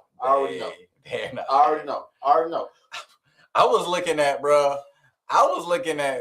the director, and I was looking at like the worker salary at my current job, and I was like, they're not far from the director. You know what I'm saying? So I was like, there is no way I'm going to work there unless I'm going to be the director.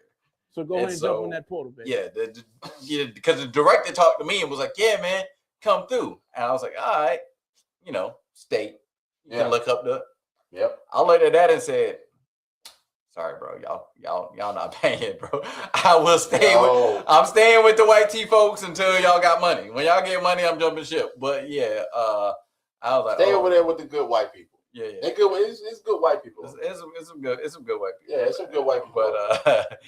But yeah, man. Stay where you at. Yeah, stay where you at. Code switching, man, it's necessary in certain occasions, man. My old job before this job, I was working at a hotel, and this is why I was. You worked at a hotel too? What you did? The upstate hotel was fine. I was a houseman. Get the fuck out of here! I didn't know that. Okay, go ahead. Continue. I'm intrigued. So, go ahead. Continue. They actually had a list of words that you were not allowed to say working at that hotel. Had it on the board. Like you can't say no. You can't say this. Fuck. I mean, obviously you're not supposed to be using profanity, but like that's profanity. That's what I meant by like code switching. Like the fact that I ain't gonna lie. Have some job. I want to see the list of words. Fuck, shit, damn, fuck, hand job, no job, blow job. Whoa! How did we get here? I don't know. We ain't been racing all day. He been missing it. The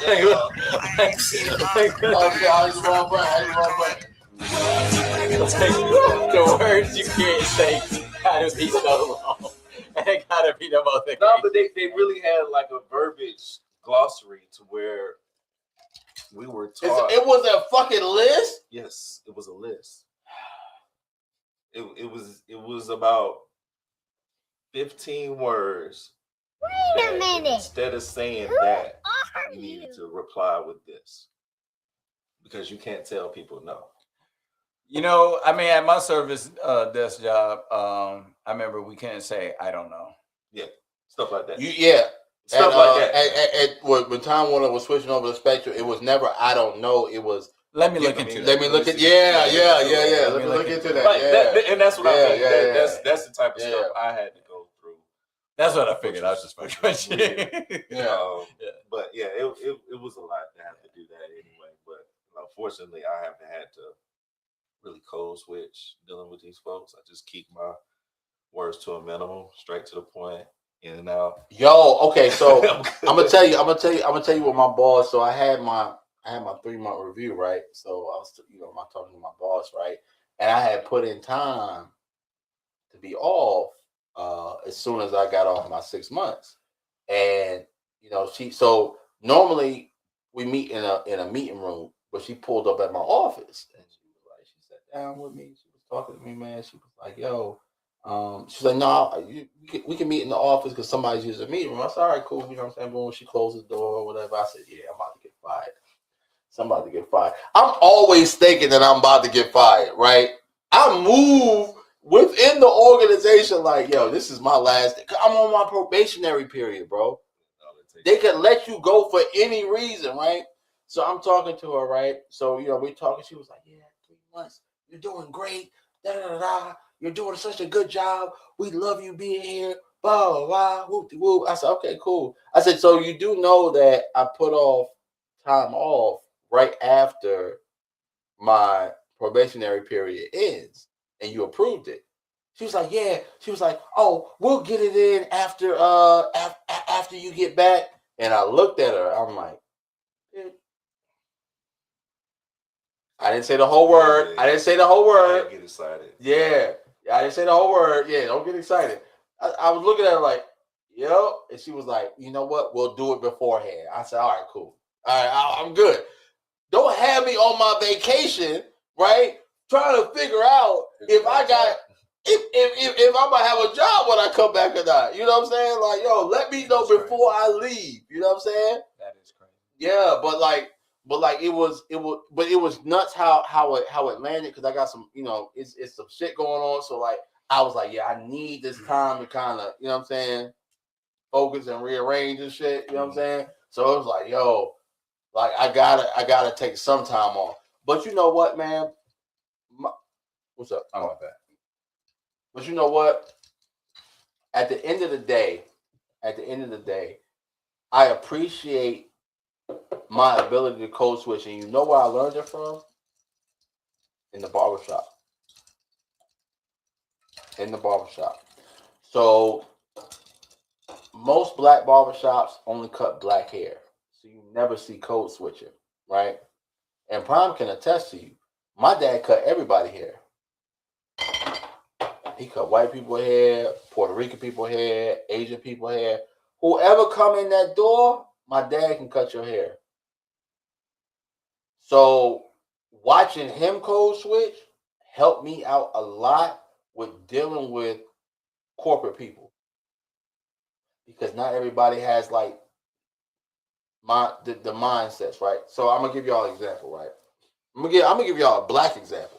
And you know this brother too. So I'm in the shop, I'm working.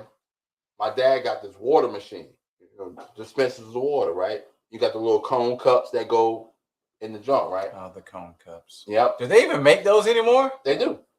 Those were the worst type of cups, bro. Yeah. Why would you make a cup you can't even sit down, bro? Yeah. It doesn't, like, you have to hold that motherfucker the whole damn time. It was meant for a sip. Yeah, it was only meant for a sip of water. It wasn't meant for you to, you know what I'm saying? Like, yeah. So my dad had this water cooler. He had this water cooler in the barbershop, right?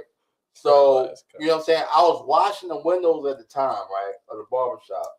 And he had asked this Muslim brother, right? And we both know him, right? Mad degrees, hella educated. He asked his brother, he was like, yo, do you mind putting the cups that's sitting on the side of the water machine in the dispenser? My man was trying to put the cups from the bottom. Come on. He was trying to put in the cups from all them fucking degrees you got. And you was trying to put in the cups from the bottom. Clearly it was a semi-clear cap on the top where you take it off and insert the cups down. My man was trying to put the cups in from the bottom. I watched it happen. My dad was cutting somebody's hair, excuse me, at the time. And he looked over at me and he saw that I saw him struggling. And he was like, yo, help him out. I was like, yo, you got all them degrees and I can do that? Crazy work. But that's why I feel like I got even balance, man. Because common sense ain't so common. So, like, you know. I've always been versatile with the people I've been able to hang around. My older brother, smart as fuck. You know what I'm saying? So I was able to be around those conversations with those intellects and all that other stuff. Obviously, from the East, so I got a little hood. Hey. You know what I'm saying? So I guess, you know, if we can classify that can also be a form of code switching, because I can have conversations with anybody, you know, as long as in English. You know, I ain't bilingual yet. All right. Honestly, I'm comfortable speaking with anybody. Sometimes I would say I got a code switch around black people. Yeah, absolutely. Oh, absolutely. Because absolutely. When I'm in certain parts of the hood, you can't say certain shit. I can't talk. I got to talk a little different. A little different, so they know not to fuck with me. Mm-hmm. Or they think I'm around wherever you know what I'm saying. Like I'm supposed to be around wherever I'm at. You know what I'm saying? Yeah, no, for sure. Code switching. I think. All right, so I will say this, and I wanted to say this. So it's an individual that all three of us know that was at your birthday dinner. Got upset with me because I wouldn't invite them to. So I got a homeboy that live in Bride Creek, right? White boy. He got a bowling alley in his backyard, right? But it's in one of those still like quick steel erect housing units, right? but he has a bowling alley in there, right? So it was, one time, I was going over there, get a text message, yo, where you at? Oh shit, I'm about to go to my homeboy's house. Boom, boom. Oh, can I come? No, absolutely not. You can't come to where I'm coming to. Well, why not? Because I'm about to hang out with my millionaire friends or multi-millionaire friends, and you can't be around them. Not gonna fuck this because absolutely. Absolutely. You're not about to fuck this up for me. Like, it's certain friends you could take certain places, and there's certain friends I will not take certain places, right? And it's crazy because you don't know how to code switch. You know your friends who know how to code switch, right? So like Prime, I could take you anywhere. I could take you around my millionaire friends. I could take you around my thousandaire friends. I could take you around my broke ass friends. You know what I'm saying? And you'll be good. Yeah. You'll be good. You might not stay around too long, but you'll be good. Right? You know how to maneuver through the crowd. You know what I'm saying? Like if I'm not right next to you, hey, yo, fam, hey, I'm about to bounce out, bro. I got something else. All right, cool, bro. I already know what it is. You know what I'm saying? D, you the same way. I can take you to certain places, and I don't have to worry about you. I.e., when we was at the spot, you was outside, I was inside. You said your people was outside. Hey, yo, bro, I know, bro, good. You know what I'm saying? I don't have to worry about you. You know what I'm saying? So it's like, yeah, like, yo, fam. That motherfucker, and it's crazy. I don't know if you heard it because I know you were sitting close to us at the table, you know what I'm saying, at the dinner. You know what I'm saying? I don't know if you heard the comment that was made, but it was like, oh, you know what I'm saying? Boom, boom, boom. I was like, yo, it's a difference between this crowd and my other crowd. Yeah. You know what I'm saying?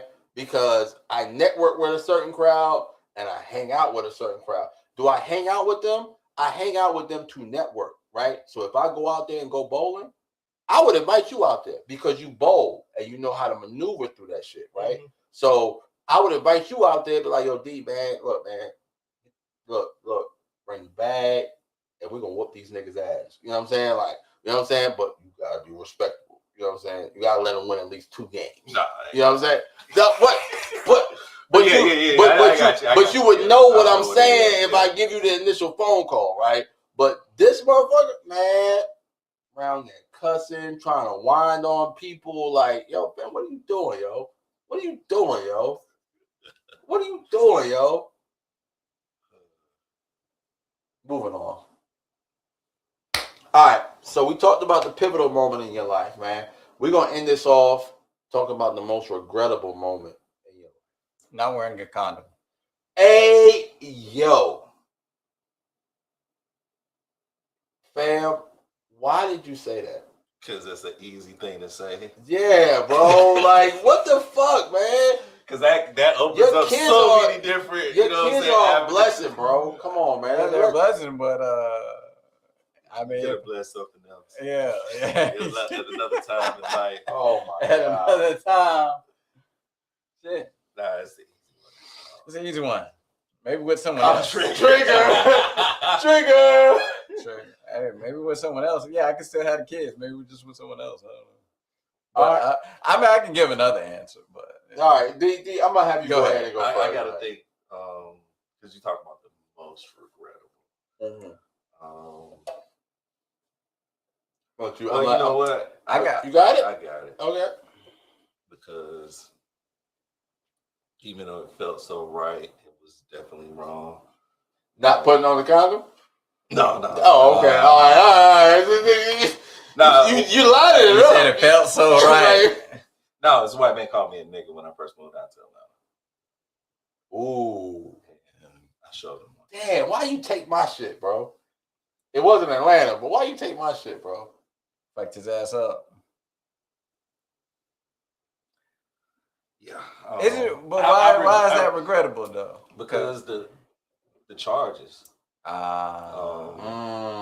The disappointed him in my parents' face because I moved down to Atlanta to do something different, be something different. You know what I'm saying? I get out of Durham and then I go down there and I get into trouble. You know what I'm saying? Okay. Like, that makes sense. Yeah. Not having access to resources because of the felony.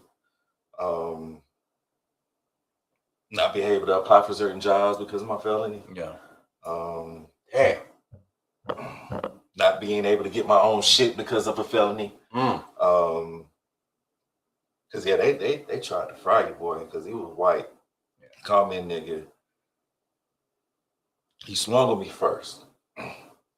So that was really, I was approaching him and he, swung on me and I tapped him, got on top of him. Nah, you ain't tapped. You knock that nigga the fuck out. Yeah, I ain't knock him out, but it was bad. It was bad. They tried to. They was really trying to get your boy down there.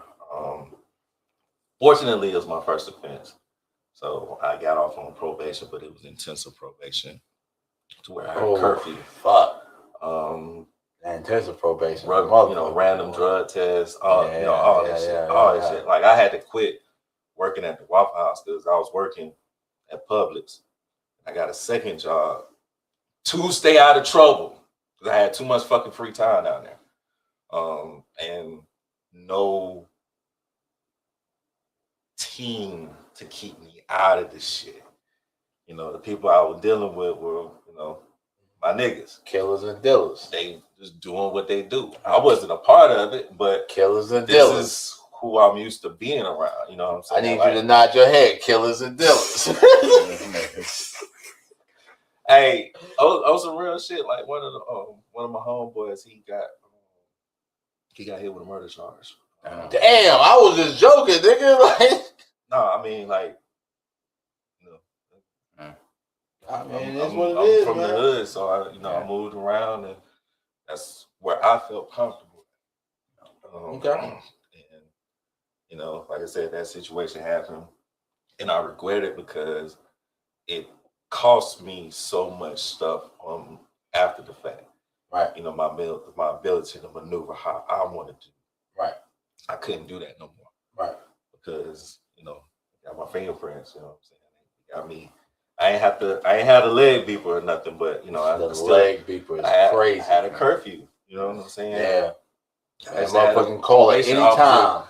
Yeah, I actually had a probation officer that would pull up, you know what I'm saying? So like, oh shit, pull up. Yeah. I thought I was talking about call at any time. You talking about pull up? No, she popped up a few times. They was for real about that, Yeah. White boy getting his ass. Yeah.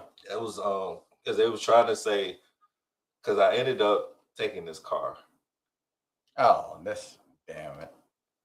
That's what I was wondering. I was like, wait, all you did was beat his ass. You should have been good. Maybe when you took his car, okay. Yeah. Now it makes sense. Now it all makes sense. Street rules, you beat a nigga ass, you take his shit. Hey, you take every fucking thing. Hey, yo, fam. I was on Wait a minute. I was on it. Who are you? Because the whole thing was we had pulled up beside his car, and I opened the car door a little bit too wide, and I tapped his ride. Okay. He gets out the car, dude, what the fuck? And I'm like, my bad, I ain't mean to hit your shit. You know what I'm saying? My bad. He's still ranting and raving. Bro, like, it's no dent, it's no mark. Like, chill the fuck out. It ain't that big of a deal. Mm-hmm. He said something smart. I was like, what? Nigga, you heard me. Excuse me? Nigga, you heard me. Like, you said it twice with bass in your voice. Yeah, you gotta kill that nigga. So I went East Durham on that nigga. And I was only 18. I was still young. Very, very, very, very long time ago. But I do regret that. Okay. Because I took it way further than what I needed to. But I had a lot of pent up aggression and stuff. And like, everybody that I wanted to beat up, I ain't get a chance. You know what I'm saying? Like I had a chance to unleash some shit on this nigga, man. And like I said, note to self: do not fuck with D. It's gonna whoop your ass and take your shit. All right, so the nigga kind of took my shit, man. All right, so I ain't gonna lie to you. It was getting in trouble with the law. That's my most regrettable moment because I got in trouble with the law back to back. So the first time I got caught with 2.5 ounces of weed. They let me off, you know what I'm saying, let my parents sign me out. That was the first time I saw my mother cry. And that shit alone hurt me. Fuck the punishment that came behind it. You know what I'm saying? Like, you know what I'm saying? Like I was look, I was a young kid and I was begging for fucking attention because, you know, me and my little brother 10 years apart and my, you know what I'm saying, my parents got to raise my little brother. I wasn't in the mental capacity. Like, we go back again, you learn from your parents what to do and what not to do. I wasn't in the mental capacity to understand that I'm already pretty much grown because I raised him. They got to raise him. You get what I'm saying? So my thing was like, yo, like y'all giving this little nigga mad attention. My aunt, like, we don't have no first cousins, so all the gifts and all the shit that's getting sent to the house is for him. Like, yo, fam, what the fuck? You know what I'm saying? Like, it was a little bit of jealousy in there too. You know what I'm saying? So like, I was doing shit to get noticed. You know what I'm saying? So that was my first regrettable. My second one was catching that second charge. The second charge my parents never knew about. They never knew about that shit. I was in college at the time, man. I was fucking with this girl. South Point Mall had just opened. I was fucking with this girl. We at South Point Mall. I'm driving my man's car, Purple People Eater.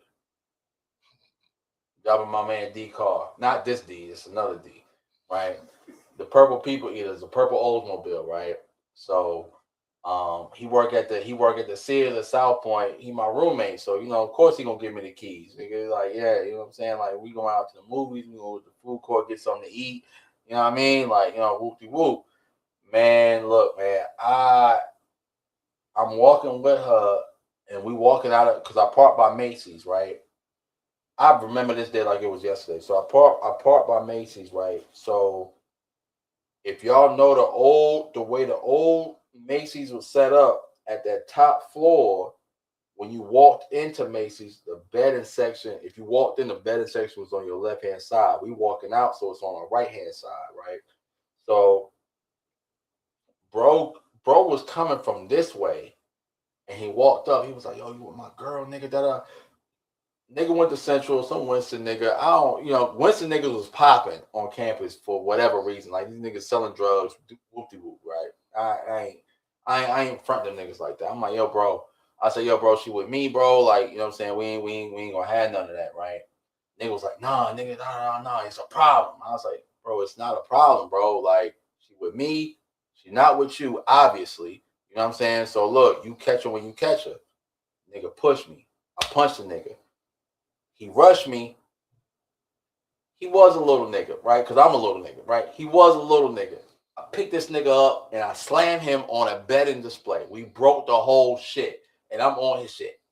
Mom. Shorty grabs my collar and pulls me up. We gotta go.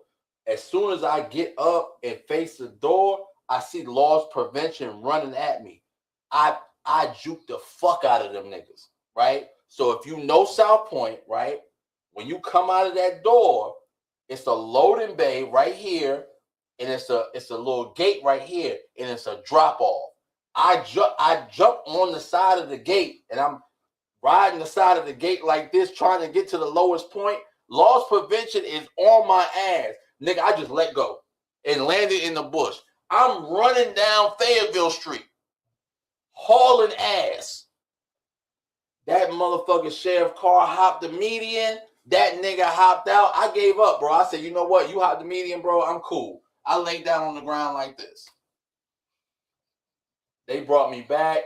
My man was like, yo, are you a running back? I said, nah. He said, you need to be, because you was running your ass off. He said, so y'all broke a betting display. He said, I'm not even gonna tag y'all for the fighting. He said, y'all broke a betting display. Because I guess Shorty explained what happened, right? So he said, I'm not even going to tag y'all for the assault. He said, y'all broke a betting display. The betting display is $200. Y'all got it? I said, fuck, I ain't got it, bro. I told him straight, I said, I ain't got it, bro. Nigga sitting next to me in cuffs. He was like, I ain't got it either. He was like, all right, y'all both going to jail. Y'all both going to jail for larceny. I said, yo, what the fuck, bro? I said, nigga, I said, as soon as I see your ass on campus, I'm going to beat your ass. And I did too. I beat that nigga ass in front of the student union. That Monday, I beat that nigga ass in front of the student union, bro. I caught that nigga at the wing spot. Yo, fam, I was not playing with that nigga, yo. Fam, you had me. So I had 2 charges against, mind you, I'm a criminal justice major at North Carolina Central University, bro. I got felony charges on me, bro. I got felony charge. That's the most. That second charge nullifies their first offenders. Yo, fam. When I tell you I had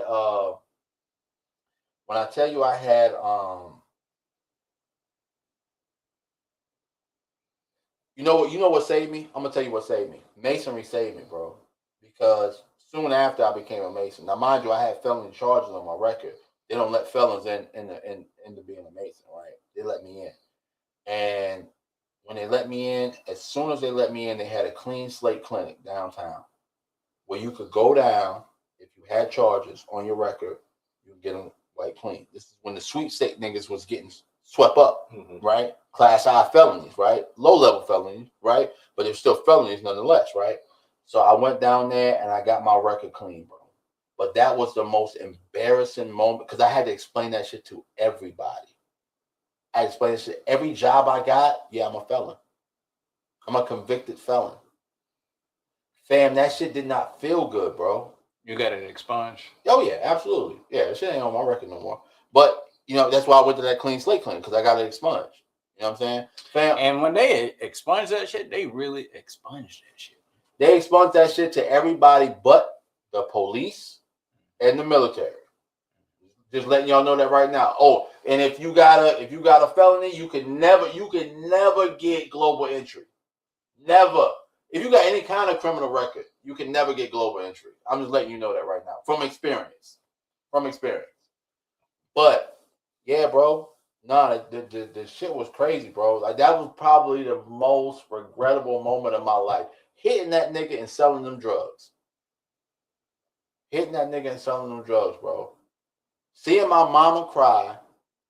And I was in jail overnight. My mother was visiting my grandmother at the time, so she never knew. I came home. My boys bailed me out. D bailed me out. I ended up selling my books back to the bookstore and going a semester without books to cover what he paid for my bail. Yeah, bro. That shit was crazy, bro. I came in the house at I had to come through. It was around Fajr time. I came through right when my pops was getting ready for Fajr. I can't forget that shit. Right when my pops was getting ready for Fajr, I came through the door, bro. Now, mind you, this is like 5, 6 in the morning for those of y'all who don't know, right? My pops never asked anything. He never said a fucking word. He said, "Make woodoo, we about to roll out." He never asked about that shit, yo. I told that nigga that shit years later. He was like, "Yeah, I know something happened." I said, "I ain't know what. I know something happened." Nigga, they took me upstairs, right? When I got caught with the drugs, I ain't going no further than downstairs. I was in a holding cell. My mama came and got me, right? When the fight happened, nigga, I went upstairs. They put the fucking little plastic drawers on me, nigga. I had to fucking squat and cough, nigga. Like, nigga was digging in my ass, pause. Yeah. It was in bed, yo, fam. Regrettable. Never do that shit again.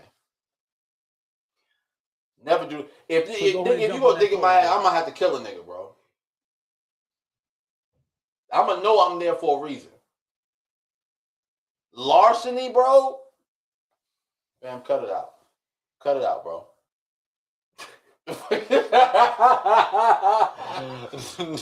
Nah, Lex. I know you was holding that shit though. When you put the yo in there, bro, I was like, yo. Yo. Hey, bro, no, this is shit that happens. It's real shit. It's shit that happened. You know what I'm saying? But I'm a better person for it now. Fam, I know the law, and I'm not committing a crime unless I know I can get the fuck away with it. If the UPS niggas come to my door and try to rob me, I'm gonna shoot them niggas in that fucking breezeway and drag their ass in the fucking house. Where'd you shoot them at? In the house. In the house. Mm-hmm. They tried to break and enter. I shot them in the house. That's what happened. That's my story, and I'm sticking to it. You get what I'm saying? So, you know. Live and you learn. Yeah, you live and you learn, man. It's real life. Yeah, it's real life. All right, look, we finna get out of here, man. This has been episode 295 of the Drakes and Discussion podcast. Dirty Boots Mcgee, man. We got anything to say before we get out of here, baby?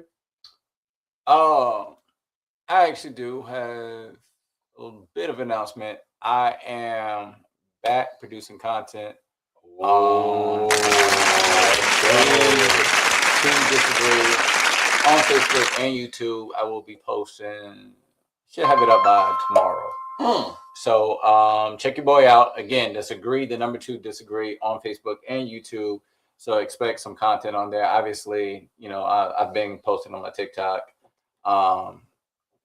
So you can always catch me there, and my Instagram. I'm always posting clips. But if you're looking for some original content, check me out on Facebook and YouTube. For sure. D, you got anything to say before we get out of here? Shout out to everybody that support the brand, man. Appreciate it. For sure. Yo, make sure you follow the podcast at D&D Pod on Instagram. We are now posting clips from the podcast. Hey, the clips is up there. Y'all go look. It's a clip dropping every day now. Every day. So make sure y'all check us out, man. Give us a like, a share. You know what I'm saying? Boom, boom. Follow me, KingBot, KBNGBAK on all social media platforms. KingBot973 on Twitch if you want to see me game. Agree. I will agree. The number 2 Disagree on Instagram. Agree to Disagree everywhere else. Picture_that_photography on Instagram. Follow my man D, picturethatphotography.com. Make sure you hop in that merch store. I'm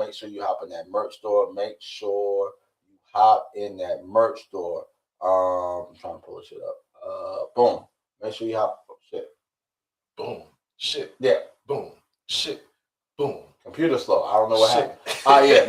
Make sure you hop in that merch store, man. And then for those of y'all who don't know, join the gang. Gang. Join the gang, man. Join the D&D gang. Link is in the description below. Please. Join. That's how we keep going. That's how we keep doing what we do, man. We love y'all. We check us out on TikTok too, man. Yeah, on TikTok too. Yeah. D&D Pod on TikTok as well, man. We got the same clips that get posted on Instagram or will get posted on TikTok as well. So whatever your preferred platform, we will be there. Follow us on everything. You know what I'm saying? And I think that's it. We good? We good? All right. We out of here. Peace. Yo.